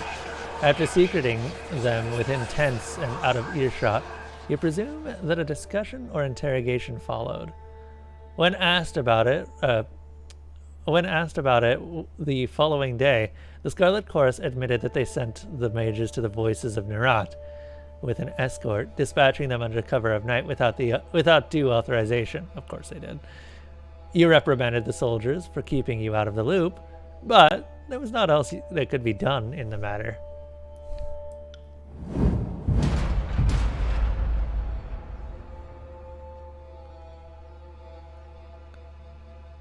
Food and morale dwindled as the siege party realized the enemy would win this war of attrition. Tunon sent word that Kairos' patience had run thin. The Overlord would cast an edict of fire on the enemy. The parchment arrived in a slender case of engraved iron. Written on it, the words of a spell powerful enough to destroy the Vellum Citadel. You had the choice of when to read the edict. Reading it at sunrise would offer your enemies no warning of the devastation to come. You could also wait until sunset, giving them ample time to flee or make amends.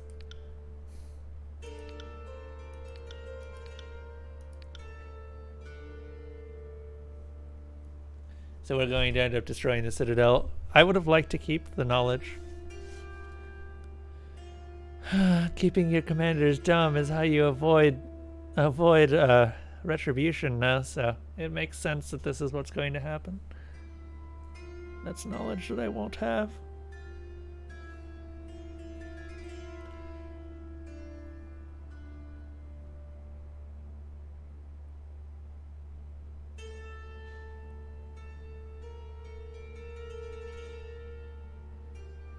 Interesting.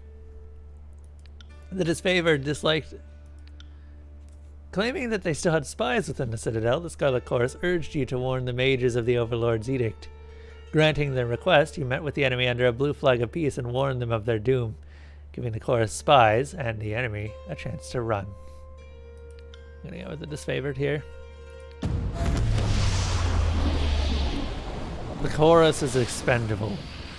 That's what it means to be part of the Chorus.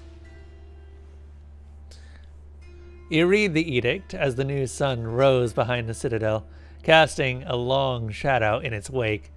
You were the last person to see that hall of knowledge the moment before the devastation.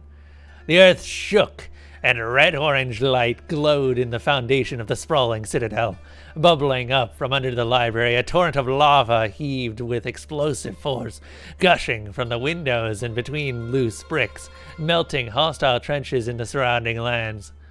The mages awoke to smoke and fire. For most, it is already too late. Only a handful of bewildered mages escaped the smoldering collapse of the massive library fortress. Kairos will be done.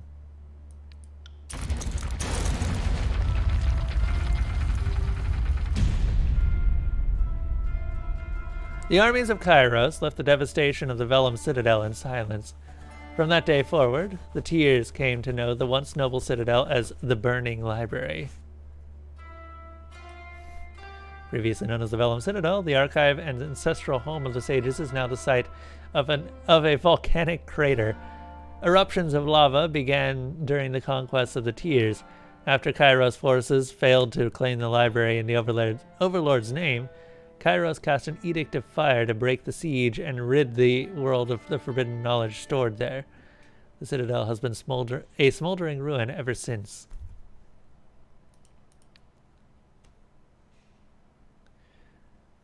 This was an undisputed loss of resources, knowledge, culture, and life. But a message had been sent. The Overlord will not tolerate defiance. You didn't have long to rest before Tunon called you into service once more. You were one of the last to depart from the mountains, and as you journeyed off, you spotted a few campfires in the mountains. They were mere specks, dwarfed by the inferno, the last gasps of survivors, or perhaps looters from Kairos armies, bored and daring enough to pick through the ashes.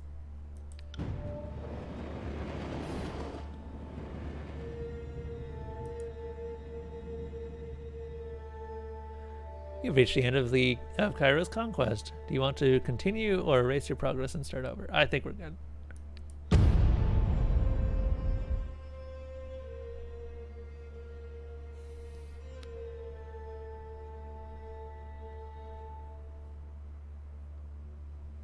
The year is 431, and Kairos' invasion has shattered all major opposition in the tiers. The Younger Realms, the Bastard Tier, the Free Cities. All who defied Kairos lay broken by battle, or bowed in surrender. The two armies of the Overlord, the Disfavored and the Scarlet Chorus, now control our lands. But our will is not yet extinguished. Not entirely.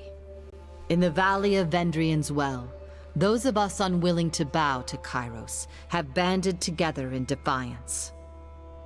Violating an oath of surrender from 2 years prior, we have staged a bloody uprising, murdering the Disfavored and Scarlet Chorus garrison in a midnight assault.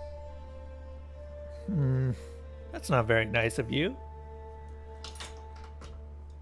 It's not very nice of you at all. No. Hold up. I'm doing stuff on the other screen. There we are.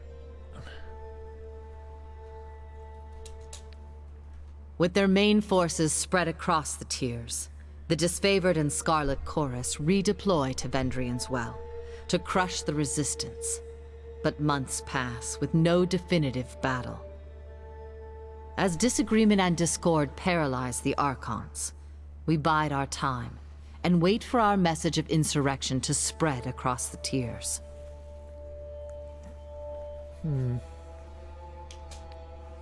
The Overlord is not amused, and Kairos has one message for the Archons: crush the Oathbreakers or die.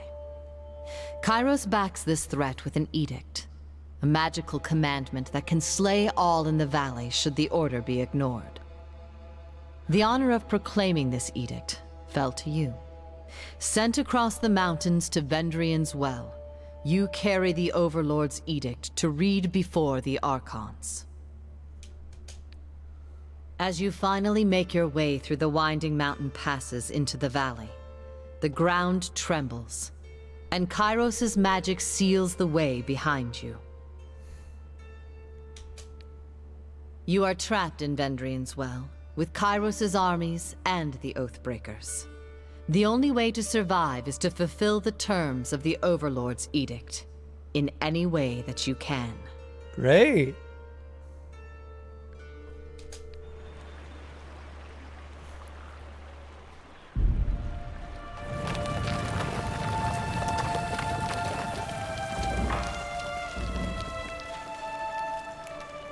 Fatefinder Newt.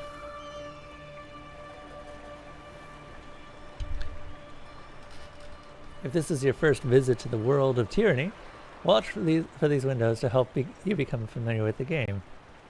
Okay.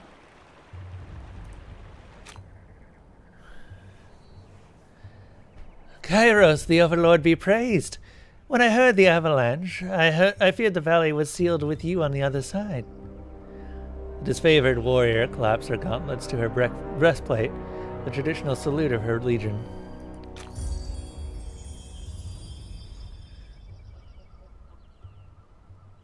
Do I really need to be told what conversations do?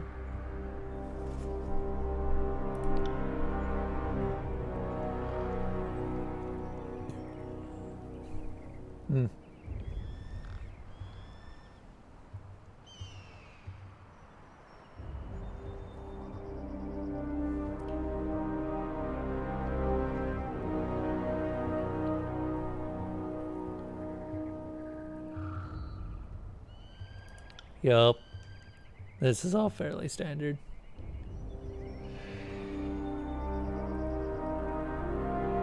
Oh, that's nice.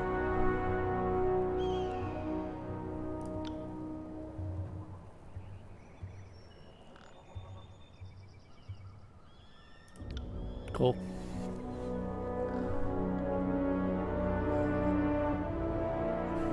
The commander wouldn't say why the governor of Lethian's Crossing would be coming. But since we have no forges here, I imagine you're here to knock some sense into the voices of Nerat. She catches herself, clearing her throat with a smile. I mean, mediate with the Archons, so that we might agree on a plan to wipe out these Oathbreakers.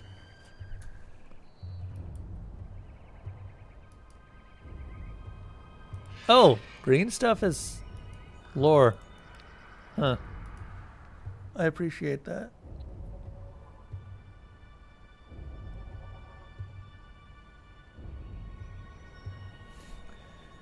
Hey, we finally got another shield back.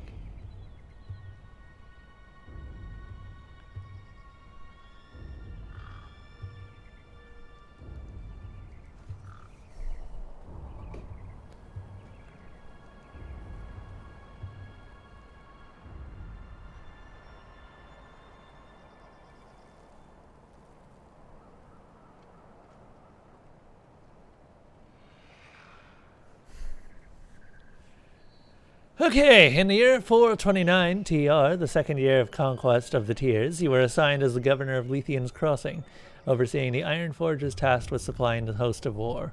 The tiny settlement grew quickly that year, and before leaving, you assigned control of the settlements to the Disfavored. Those elite soldiers benefit most, or the most from the Forge's output.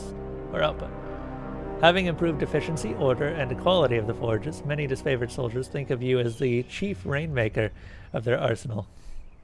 Much to the chagrin of the mage smiths that actually hammered the iron, and still think of you as the honorary governor of Lethian's Crossing. Oh, I actually gained a title by doing that. Neat. The honor of the Vendrian Guard reneging on the surrender of 429, soldiers in both the disfavored and Scarlet Chorus now refer to these tiersmen as Oathbreakers. It is, perhaps, one of the few points of agreement between the disfavored and Scarlet Chorus. We're gonna go through a lot of lore in this game, I can already tell. But on a personal note, it is good to see another Harbinger. By Kairos' will, most of our old invasion force still lives, but most of us have been scattered across the tiers, reassigned as needed, or as needs changed. I miss those days, when there was so much battle ahead of us, so much glory still to be won. But I know the Archons are expecting you. Don't let me wax nostalgically about the old days. Neat. Lore. See another Harbinger? Conquest decision. Barely 10,000 disfavored departed the Northern Empire to conquer the tiers, and the disfavored in countries today were part of that original muster. While Scarlet Chorus faces come and go, you've seen a lot of the same disfavor over the years. This is Aurora, Stone Shield of the second cohort, a veteran of the original Vendrian Well campaign 2 years prior. You saw battle with her and her team in the infiltration of the tiers that occurred the weeks before the major opening battle and the Gates of Judgment. Those who took part on these daring pre-war raids refer to each other affectionately as Harbingers.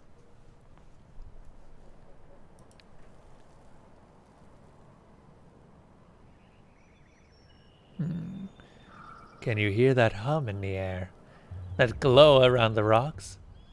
The avalanche is Kairos magic. The Overlord has sealed the valley. Oh, okay, you gain experience for using the lore skill. Neat. Your senses see more than mine, good Fatebender, or Fatebinder. I do not pretend to know much about such things, but if that was Kairos magic, and you're here on important business, well, you don't have to be the Archon of Secrets to guess that you're here to proclaim an edict. What does Kairos have in store for the enemy? 10 years of festering plague? An edict of twisted bones? Kairos' most powerful magic is that of the edict. Commandments cast upon whole regions that can control and destroy man and nature alike. Once cast, an edict can rain fire, wither crops, demoralize cities, usher in endless night, or do whatever it is that Kairos envisioned. No known force, magical or mundane, can stop an edict, though each edict is often worded to include some condition or contingency that will see its end. Some edicts have been short-lived, delivering days of wanton catastrophe, just as many have lingered for centuries.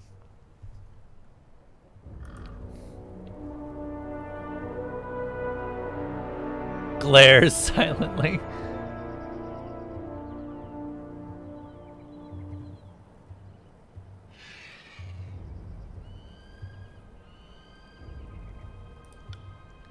A nervous smile creeps over her as she waits a response that doesn't arrive.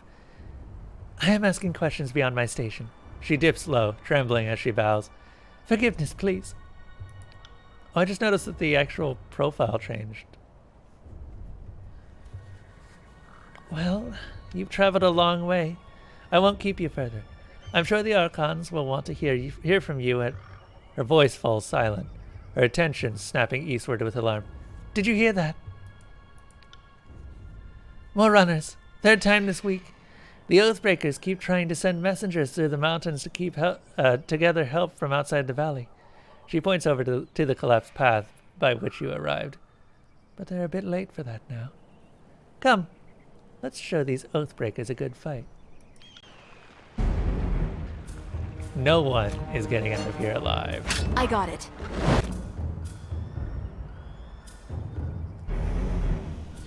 Tyranny uses a pausable real-time combat system.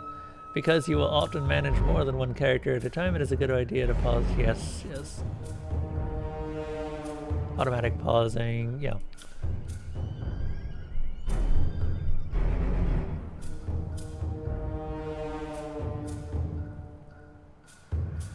That's the touch of atrophy over there. I can use that on... or a party member. Okay, I can use that on a party member as well. What else do I have? Concealing shadows. And rust.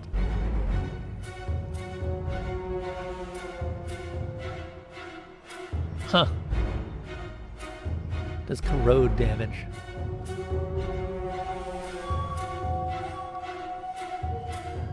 Your character can always perform basic attacks using their equipped weapons or their fists if fighting unarmed. Characters also have special abilities and spells that they can use in combat. Yes.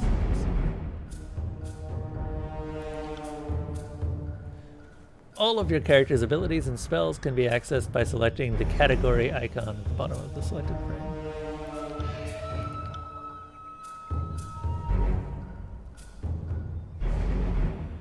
Talents, spells.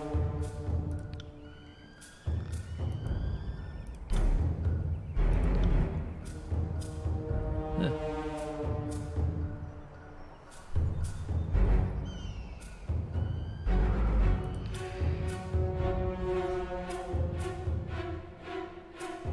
Left click on the ability icon and press the hotkey corresponding to its location.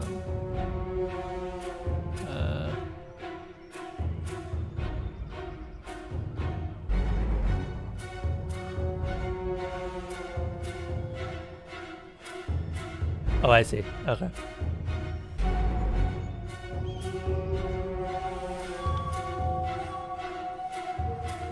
For the glory of Kairos, indeed.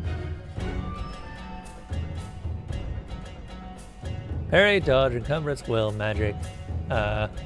These defenses are based on characters' attributes, equipped items, and other effects. The character's accuracy is based on skill and type. Yep.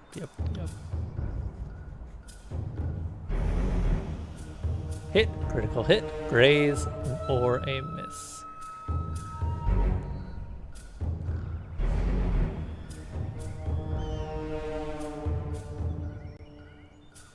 With each attack, you gain experience in the weapon skill. Okay. Just like Dungeon Siege. I got it.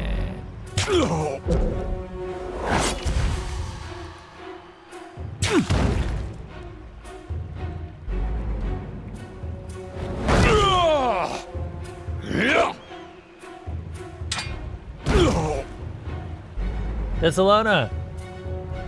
What? I thought that I was no longer your favorite. You got a date? Nice. Can't do that. I don't know what I just picked up, but... Okay. Well, that's good news, I suppose. Oh god. Oh god, Mike's popping out. Is it staying now? Yes. It's staying in the mouth. I accidentally bumped the cable and I thought that it was coming out, so I ended up pushing it and it popped out of the mouth instead. Yeah, good job. Well, good luck on it.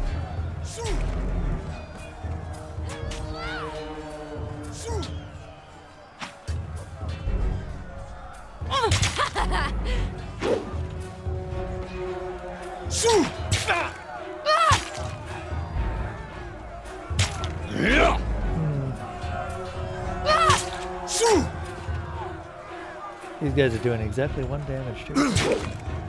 They'll be fine. Oh, that guy's doing 7 damage.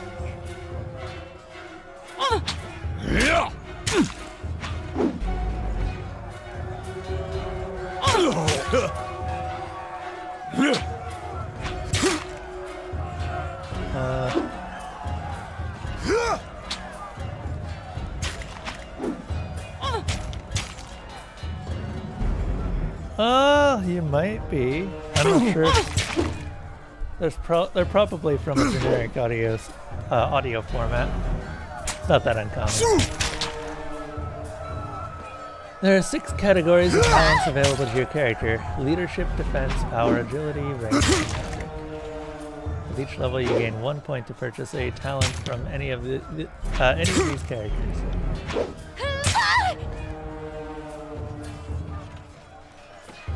I will ask you more for more details after the stream, Dissalona, but good on you. Within a talent tree, each tier of talents unlocks a base on how many talent points have been spent on that tree. Yeah.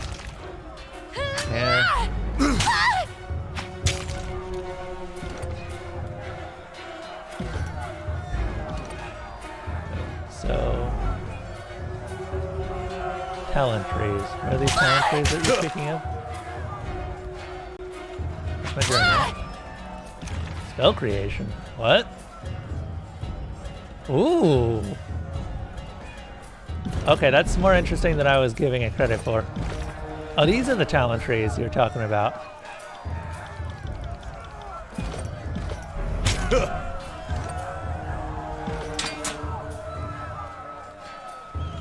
Oh, god damn it. I canceled one tutorial for another.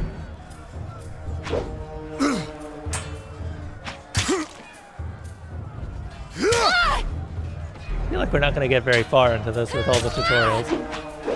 Yeah, you guys keep fighting each other. It's fine. I'm sure it's fine.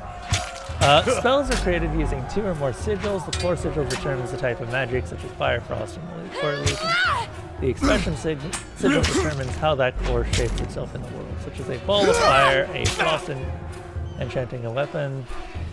There are several categories of sigils that can accent a spell, granting a greater range, accuracy, or providing bonus secondary effects.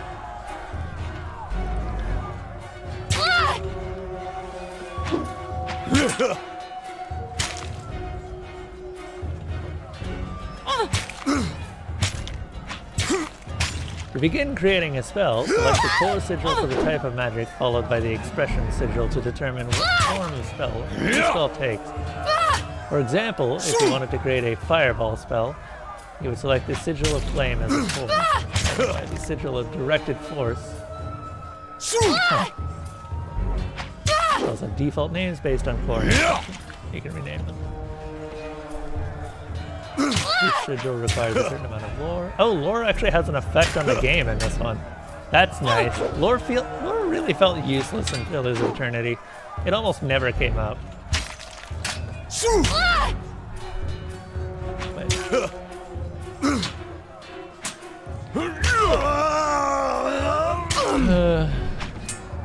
You doing okay over there? Yeah, you're doing okay over there. Once you have created the spell, use the assign button to add that spell to one of your active party members. You can assign the spell to more than one character.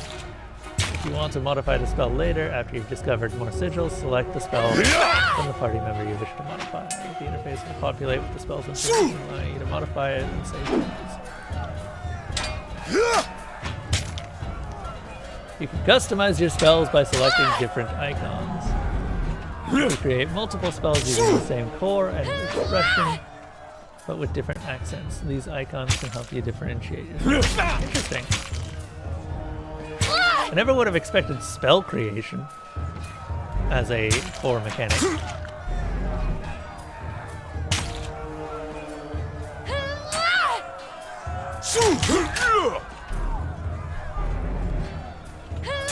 For the glory of Kairos!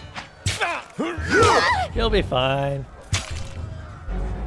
Each spell has a default name, but you can customize the spell's name. Yes. You already said that.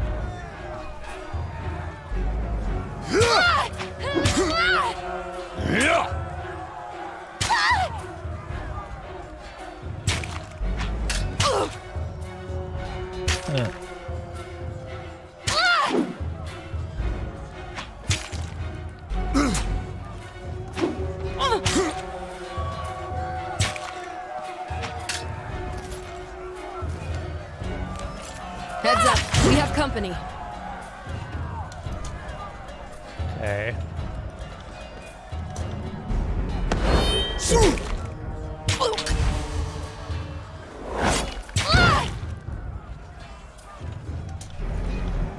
Will do.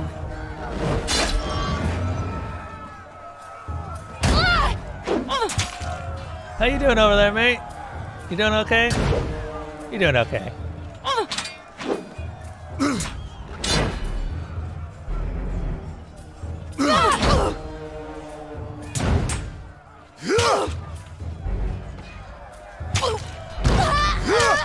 Alright. Go boot him on the snoot.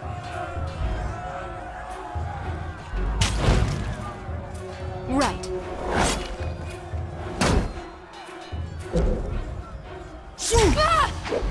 On it.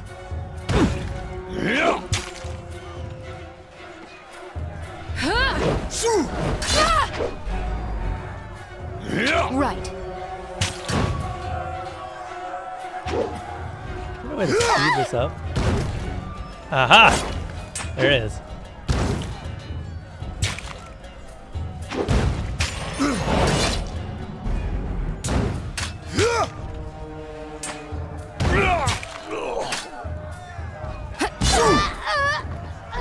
Hello! Don't bother with me. Go down the pass. Trust us. The soldier clutches his gut and winces. You see a hint of entrails between his fingers. You're wounded, and it's not trivial. He laughs through clenched teeth. This, but a scratch. I've seen I've seen twice as worse, 10 times over. He doubles over in pain, gagging and shivering. You can let me help. I said I'm fine! The soldier moans and shakes his head. Graven Ash protects. You go on and help the others. Graven Ash, the Archon of War, is capable of shielding the soldiers from injury and fatigue. This protective influence exerts itself even from far away, or as he sleeps, if he sleeps. Rumors disagree. Few understand how this arcane power works, but all who have faced the disfavored in battle will attest that Ash's soldiers can survive serious harm and shrug off the fatigue of starvation or long marches in heavy armor. When the disfavored are wounded, the Ash's Aegis, as some refer to the Archon's unique power, appears to help the disfavored swiftly recuperate and return to battle. Makes sense. You have a bunch of elite soldiers, you don't want to lose any. Can't do that. What am I picking up? Rogue's leathers.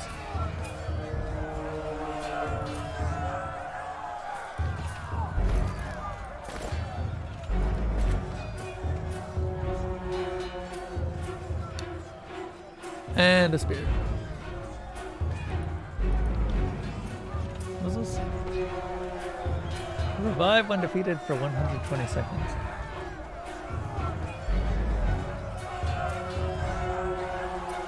Oh! Huh. Neat.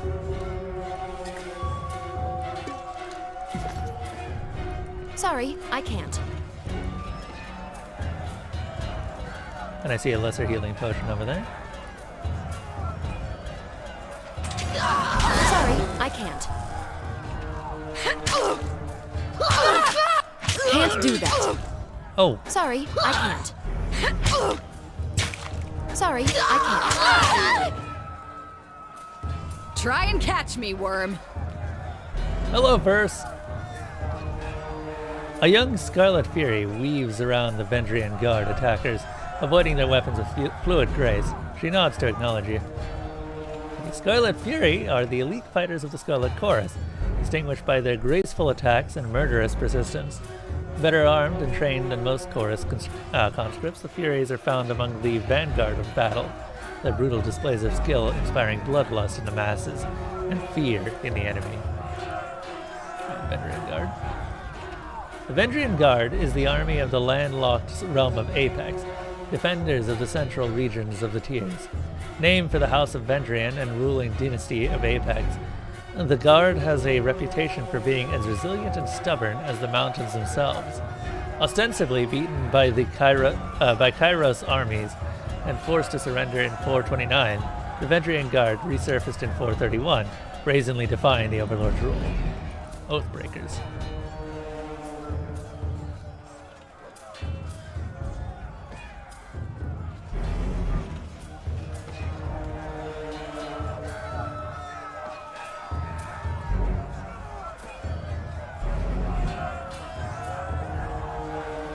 All right.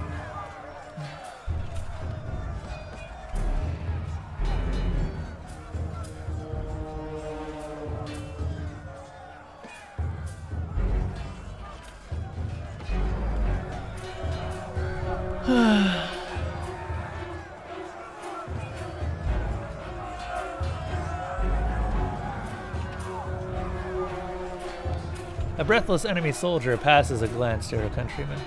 This one's crazy! Too much lead in her water. We should cut our losses and turn back. Ha! Fate finder. Here at last. Care to join me in putting these cowards out of their misery? She nods to the armed soldiers bearing down on her. Save something for me. For the realm of Apex, charge! The Vendrian guards level their weapons in advance. Look at that! Here's your corpse.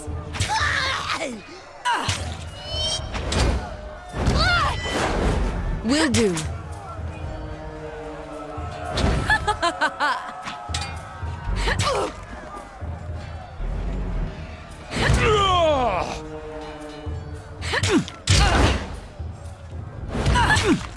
is gonna be a thing. Ah, I now have two people. I can tell you didn't spend the conquest in a diplomat's tent. The fighter surveys the fresh corpses and nods with satisfaction. I'm Verse, by the way.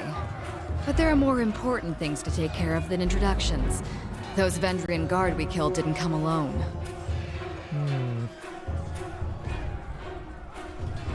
Why are they attacking now? My guess? The Vendrian guard are testing our strength in battle, learning how we perform before they organize a real offensive. That or they're really, really desperate to get beyond the mountains and couldn't wait until nightfall. First, explain what you're doing here. The voices of Nerat told me to intercept you at Edgering Ruins before you busied yourself solving all of the camp's problems. Guess I was too late. You're due for a meeting with the Archons, but we should handle the small matter of this ambush first. You fight like a storm. What's your role in this army? A Scarlet Fury, one of the elite killers of our ignoble gang. You'll see more than a few of us around camp, but don't let that fool you. We're a rare breed. Most of the soldiers in the Scarlet Chorus are little more than farmers and children armed with rusted forks. Makes them easier to control. The voices of Nerat called his best fighters to this siege. There must be something important about Vendrian's well, though don't ask me what. The Archon isn't in the habit of spilling secrets. He knows a lot more than he's telling.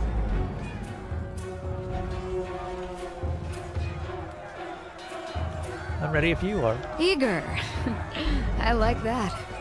Before we go, you might search among the remains of our fallen comrades. Wherever they're bound, I doubt they'll miss their boots, much less any rings or any useful iron they might be clutching. Rings were first introduced by Kairos in the early years of the Northern Conquest. The currency... okay, rings are actual money. Okay.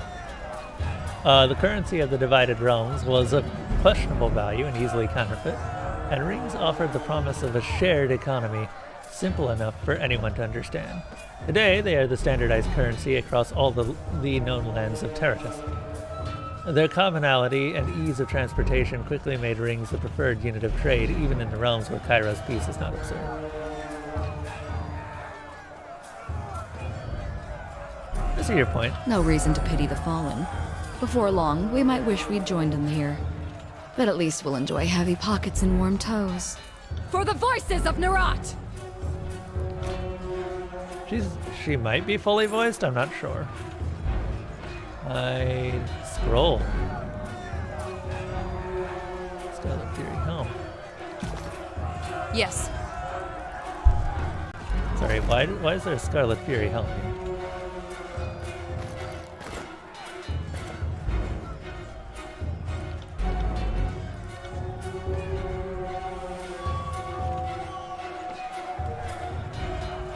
If Ascension Hall has not been taken by my forces before morning on the Day of Swords, all in the valley when this edict is passed will perish. Neat. Only one way forward then.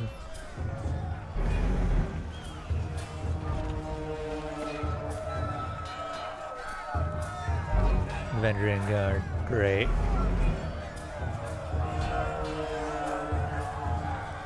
Eyes forward, no looking back! The Vendrian warrior roars with his falx head held high, his words largely lost over the din of combat. The falx is an enduring symbol of military life in the tiers. Adapted from the agrarian sites of Azure, this curved blade was, in ages past, the weapon of peasants forced into battle. In the last century, the nobles of Apex took a liking to the weapon, and it has since become the weapon all serious Vendrian Guard workers endeavor to master. Neat. Stand aside, or your funeral will be over the side of the bluff. Seeing you squarely in his path, the soldier points his weapon your way. I applaud your bravery, but I implore you to end this foolishness and lay down your arms. Not a chance! If I surrender, I'm as good as dead. At least we can drag some of Kairos' chosen along our short journey to the void. As he signals his men to charge, the sound of chanting rises from the south, drawing his attention. Scarlet Chorus reinforcements! Hurry!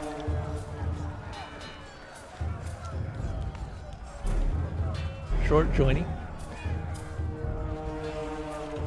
Joining.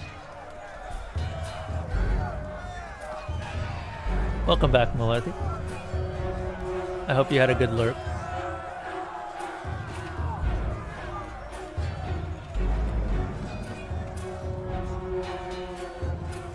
You were working? Ah! Fun times, I guess. Run down the Oathbreakers. Let none escape. From the red mob of reinforcements from the south, a blood chanter emerges at the head of the rabble, the ornamental crest of her staff pulsing with crimson tones. Signing sigils of magic and wordlessly moving her mouth, the blood chanter scribes a series of spells into the air. A red glow surrounds the Vendrian Guard warriors as the chanter's magic worms its way into their minds, blinding them with rage.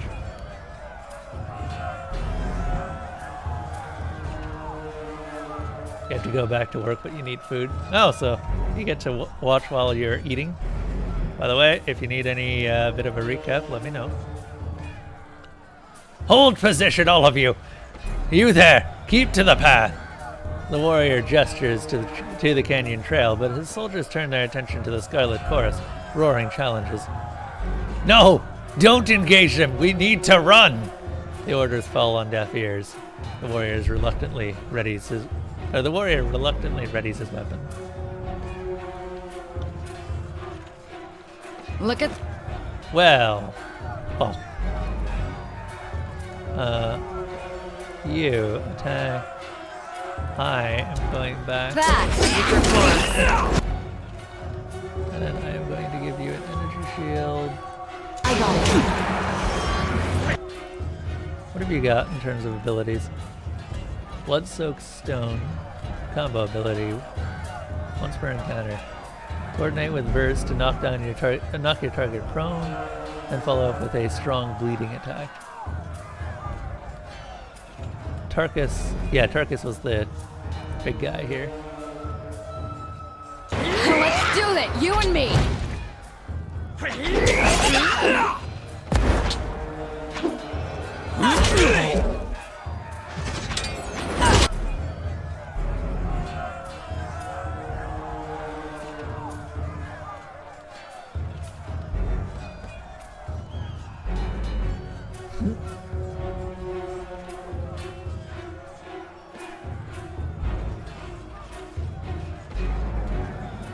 let's see here.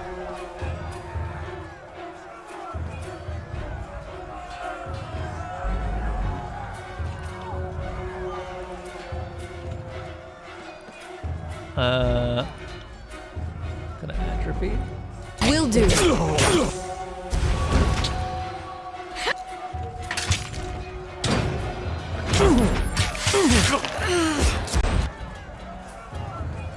I don't know what these abilities do, but I'm doing them.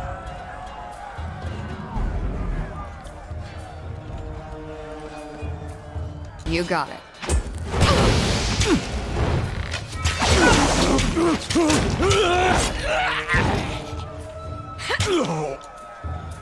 Oh, I was kind of hoping that.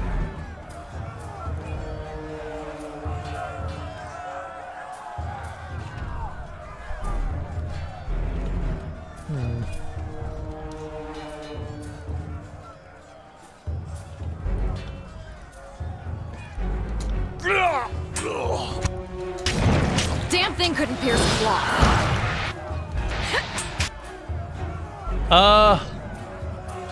Verse, you've got 5 HP.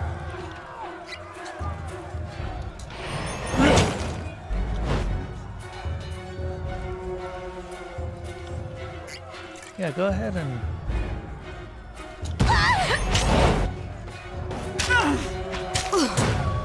Got dark all of a sudden. Are we, This is supposed to lose fight. This might be a supposed to lose fight. Sorry, I can't.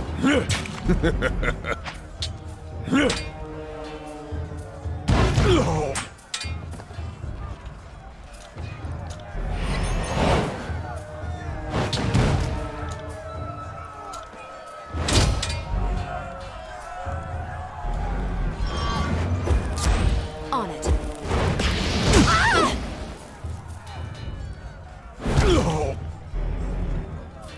I don't like you.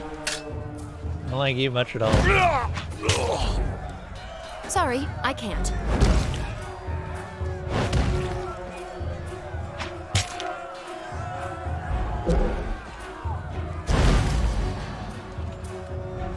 I'm in. Poke.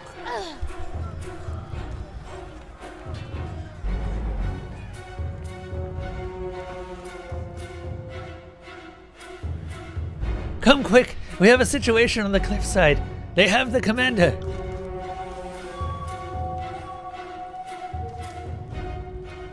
All right. I got it. I'm gonna let everyone regen health a little bit.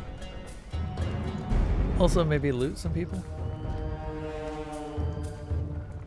Wounded. When a party member takes damage, they will start to lose health. The health bar next to their portrait will start to decrease. When a party member's health drops to low enough, they will gain a wound, and the health bar will turn red. A wounded character have their maximum health reduced. Oh, okay. Wounds are removed when a party rests or when a character levels up. Yep.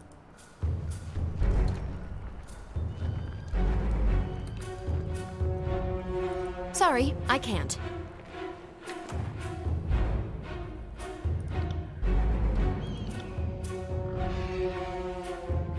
I'm just gonna take it all to the party stash. That being said, what are these boots? These look better than my boots. Why do I scroll so slow?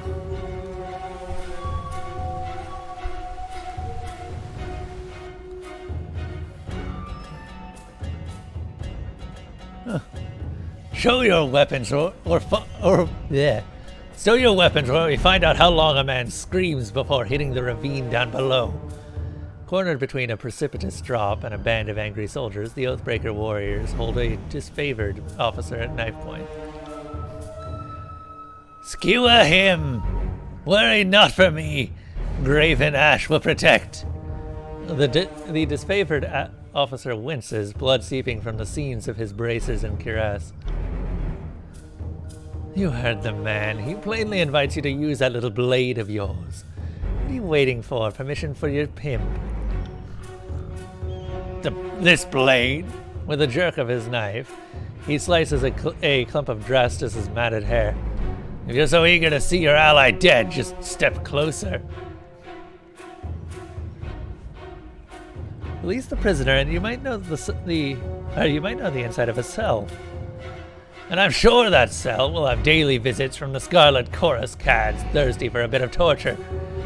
He shakes his head, pulling the captive closer. I'd rather take my chances with death. Now that's unfair. I assure you, it's more of a hunger for torture than a thirst. But you are correct. We have no charity left for those who have laughed at our mercy once before. The blood chanter slams her staff on the ground, curling her fingers with a quivering hand. If you fools won't deal with him, maybe I will.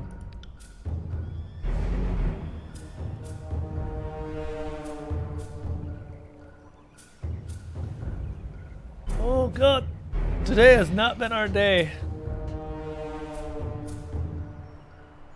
Too many shields.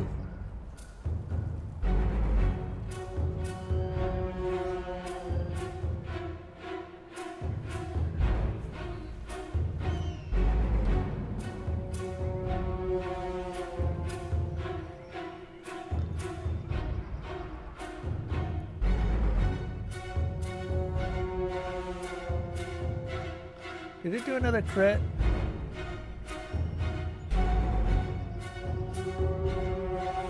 Yeah, it did do another crit. Oh god.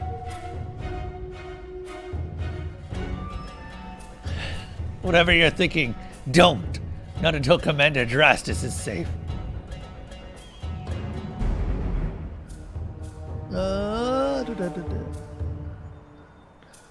You heard, Drastus. Let him die. Let's see Graven Ash protect him. The blood chanter smirks, making slicing gestures with her hand across her neck. Tyrell dashes the blade across Drastus' throat. Blood gushes out from the commander's neck, drowning out his final words. Tyrell points the bloody knife towards you. Death to Kairos! Death to the Archons! The moment Drastus' body falls to the ground, the disfavored soldier pounces forward, quickly reducing the Oathbreaker to a bloody mess.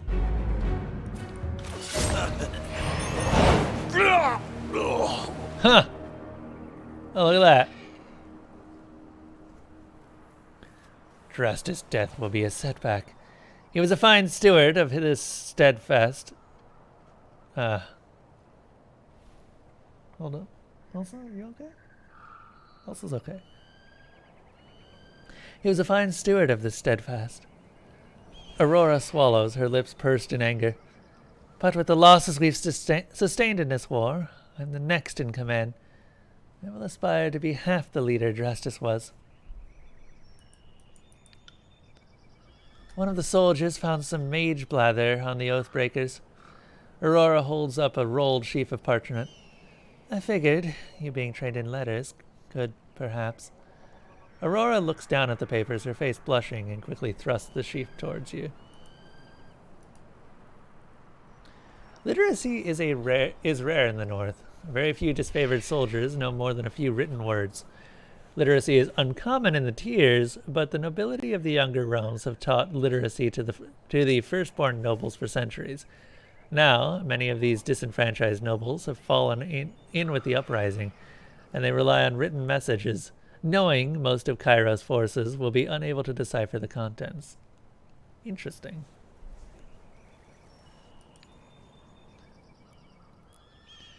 The two factions that make up Kairos' armies have a lot of character between them. Even in just this first area.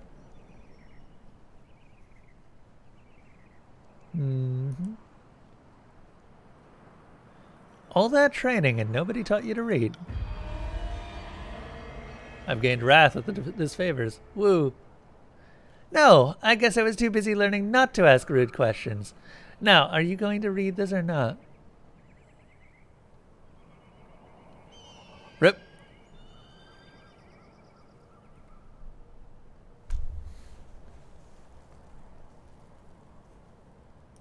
Let's take a look. Repeating the same message in two different written scripts, the parchment explains the Vendrian Guard's desire to overthrow Kairos Archons and rout their armies from the tiers. The pages aren't addressed to any specific reader, but rather openly invites all who remain loyal to the younger realms to gather at Vendrian's Well. Recruitment material. They were trying to bring more traitors to the fight. They were likely in other groups trying to flee the valley. But we can rest knowing we stopped this group. A shame it's at such a high cost. The Archons are expecting you at the disfavored war camp. When you are ready to leave, exit by the southeast gate and keep going that way through the foothills. Neat.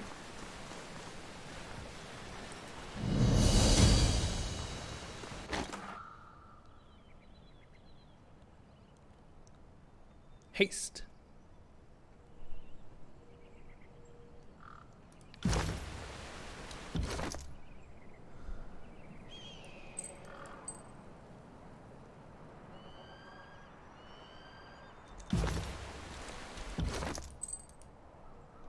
No matter how fast they move, these bangles never make a sound. On it. Well, what's this? Can't do that. Yeah. My athletics is terrible.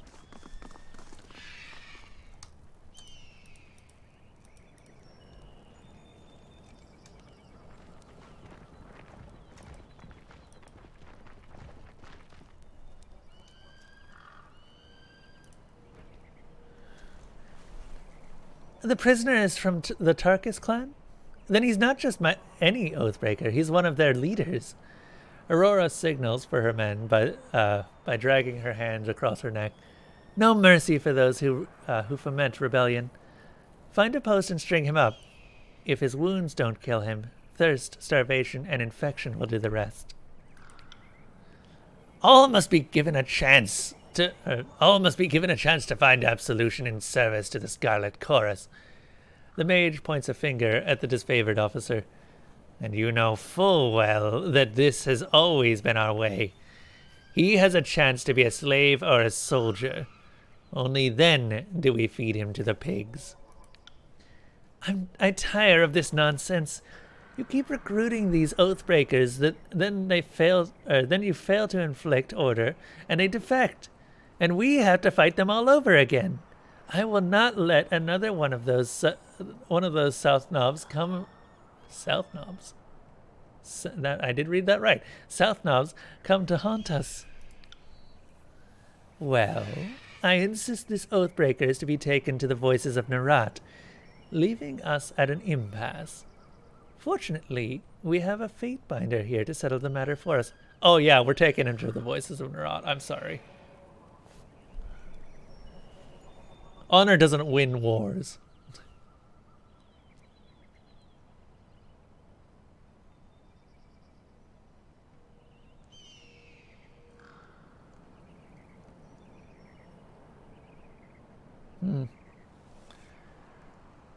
Actually, no. The chorus should be allowed the chance to recruit new warriors. If that is how you wish it, the prisoner will go to the Scarlet Chorus. But mark my words, treating these curs with kindness has been and continues to be a mistake. Ha, kindness.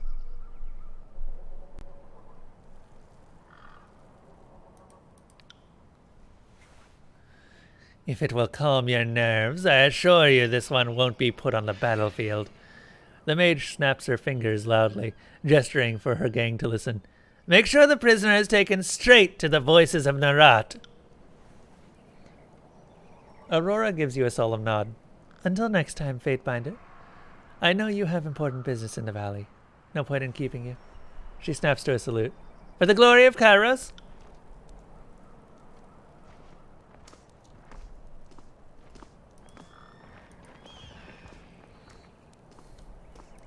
We sing the anthem of pain.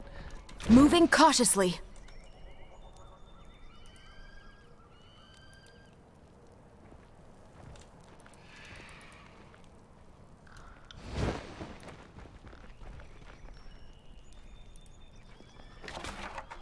What's this? Hey, skycap. Oh, it's another mushroom.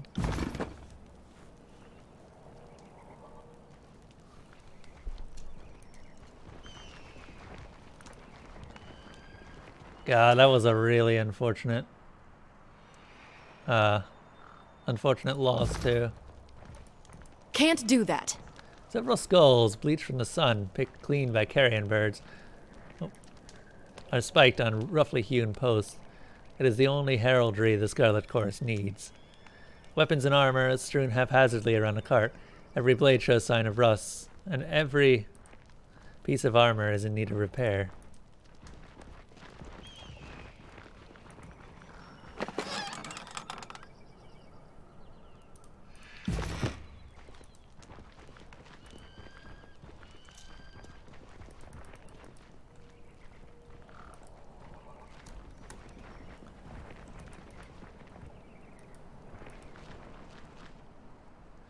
Fatebinder, what an honor to serve one of Tunan's. What an honor to have one of Tunan's court visit our humble holdfast. Need supplies? Bursting with energy, the merchant slams her palm down on the top of the crate. If so, you've come to the right place. So, what will it be today? She spreads out a welcoming arm over her wares. How's trade? Well, this is a service posting. No profit up here in the pass. That's Harkion's bronze orders. But when we march out of the valley, I'm back at my own schedule. And here's to hope this year is a good one. The Overlord forbids the extortion of the pathways. Good thing, too. 'Cause in years past, I'd lose most of my profits to tolls. Couldn't turn a copper if I tried to haul a long distance. I trust you've been granted a proper stewardship of the goods you are peddling? Well, you see, Fatebinder, the merchant cranes her head to the side, scratching her neck. I think so. I've been handed these bits of scripts. She reaches across a stack of provisions to snatch a scroll case. But I'm not a woman of letters. Numbers are my strength, as you can well imagine. Certainly good, Fatebinder. She hands you the scroll case while wearing a quizzical expression. A cursory read indicates the merchant is granted the unlimited right to trade in logistical capacity. When not supporting an active battle, she has the right to trade grain, copper, and olives anywhere in the tiers. Where did you get these? Archeon Bronze acquired those on my behalf. From Archon Tunan's agents, I believe. Her expression shows deep concern. Do you see any issue? It all seems in order. Well, naturally. Just because we fight dirty doesn't mean we trade dirty. Well, most of the time at least. What about, let's see what you've got.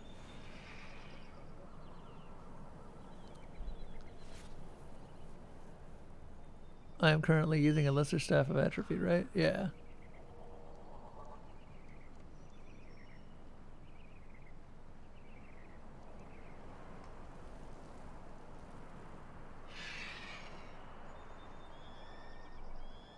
Bronze rings and copper rings. Okay. Yeah, today was not a good day for gaining shields. That's unfortunate.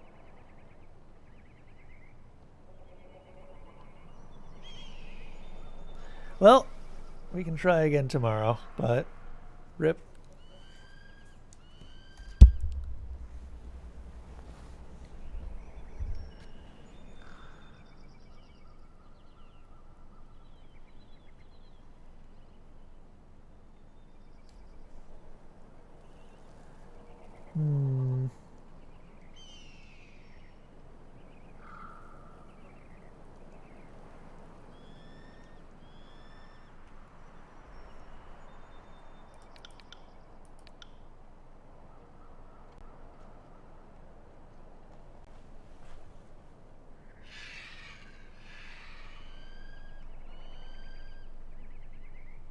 Scroll of Lightning accent.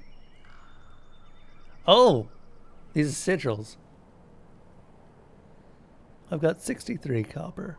These are going to be a little bit more expensive. And I do remember that camping supplies are something that we will want more of. So I'm just going to go ahead and buy those.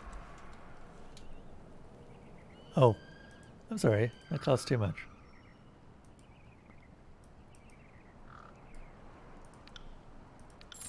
That's better.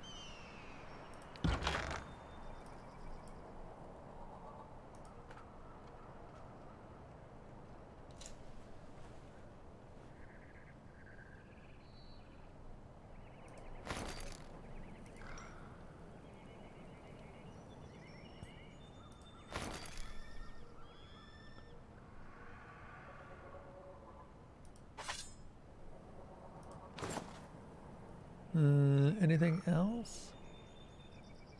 No, that's good.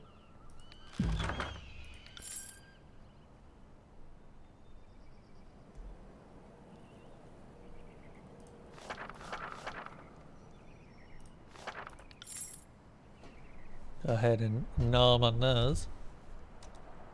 Alright, thank you, Quartermaster.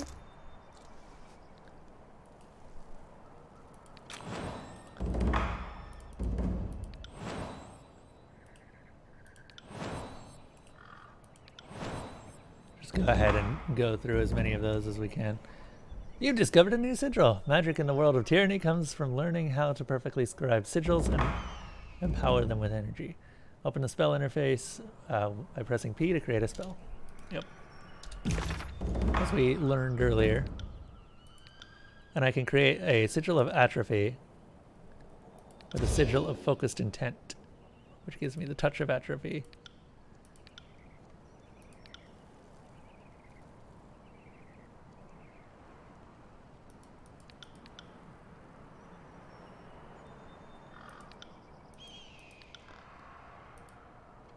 Lore required of 15. Oh, I see. The actual, it actually displays the sigil plus the core on the spell's symbol. So you can tell at a glance what the spell is.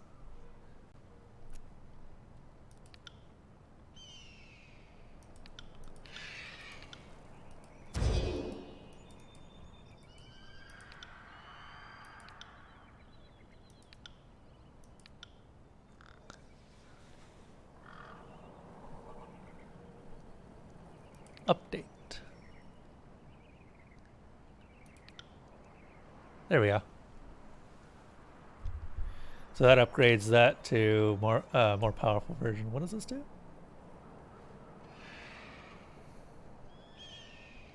Increases the range of the spells. That's really good because that range is real bad.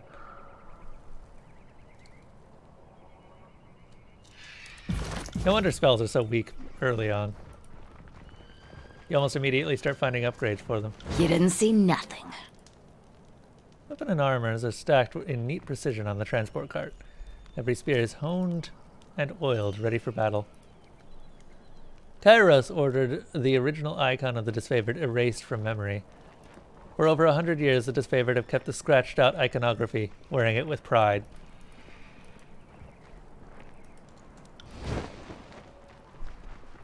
The torn banner bears the scratched-out icon of the disfavored.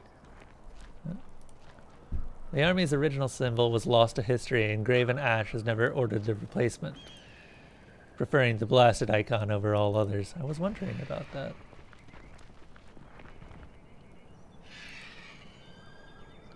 Mocking Blaze. Aurora, do you have anything that I can talk to you about?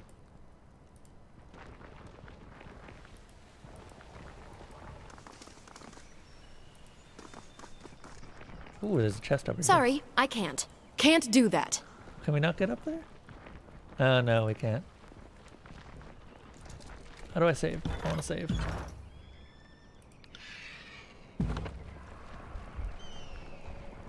Sorry, I can't. Whoop. I might want to get athletics up at some point here. Hey, we can climb this one.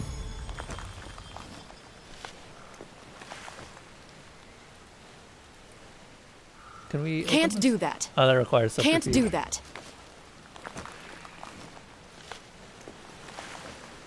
Sorry, I can't. Okay.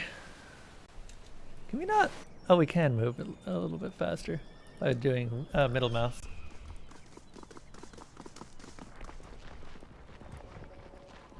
Sorry, I can't.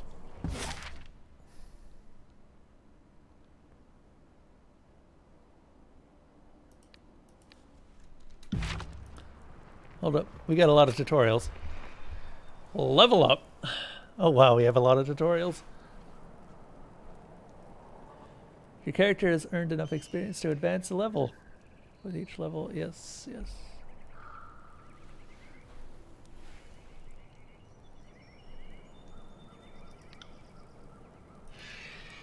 Do I have 2 levels?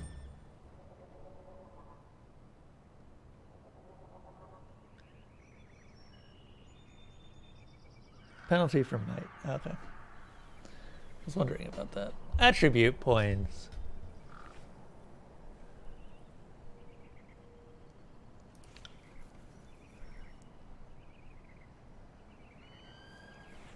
One point until it reaches 19. Okay.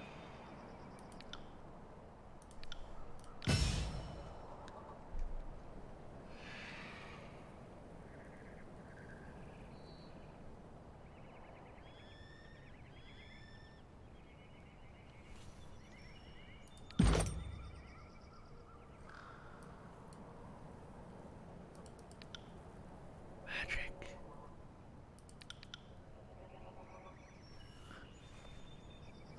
Arcane charge. We have skill trees in this. That's not something I was expecting.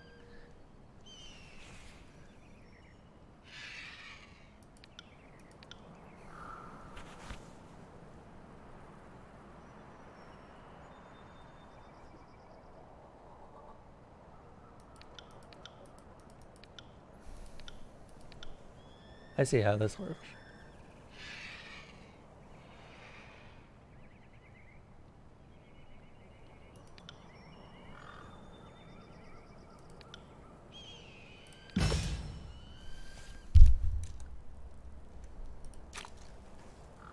Yep.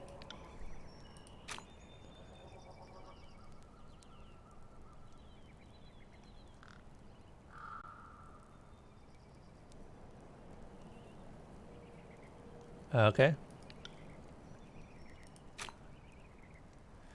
Siren's songs.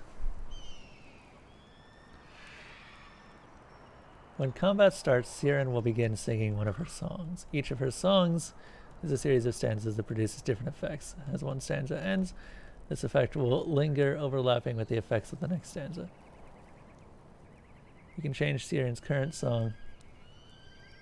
I don't have Siren though. This is the chanting mechanic from Pillars of Eternity.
I do remember that tinkering with the AI was kind of mandatory in Pillars of Eternity until you got something that you liked.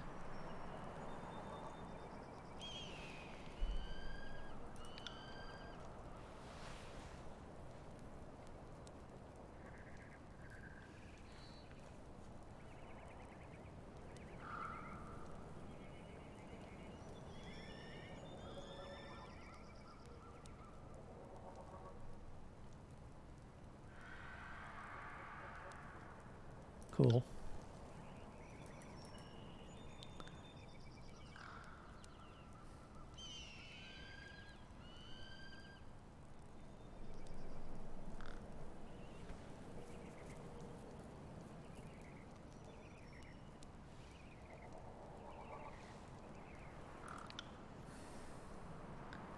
Couldn't help but notice you were eyeballing the disfavored symbol littered around the camp.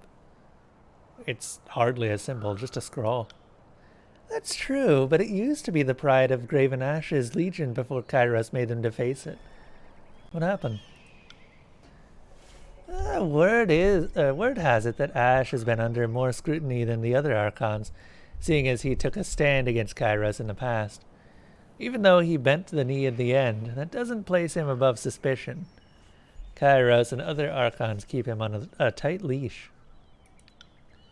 Ash's troops impressed the growing empire, but Kairos made them sacrifice everything they were up to the point Ash surrendered. They've been disfavored ever since, and fighting to earn back their honor. I guess that's why you don't cross the Overlord. Kairos holds a grudge with a mean, jealous streak. Okay. What do you need? Are you a spy for the Voices of Nerat? Verse regards you with an unreadable expression. Her mismatched eyes look at each of yours in turn. I mean, does it even matter? You have to decide for yourself whether or not I'm worth trusting. Is keeping me along worth the risk that I'll spill the occasional word about what you ate for breakfast? The Voices of Nerat is the Archon of Secrets, not the Archon of Honesty or fair dealings. If you don't assume that everyone already reports to him, you're not being careful enough.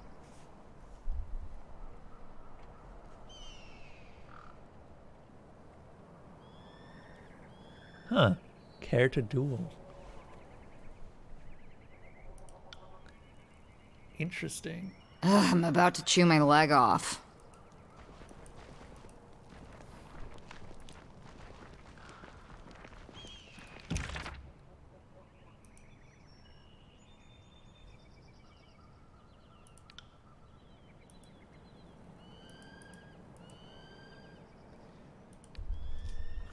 Okay. I'm gonna go ahead and save here. And we will continue next time.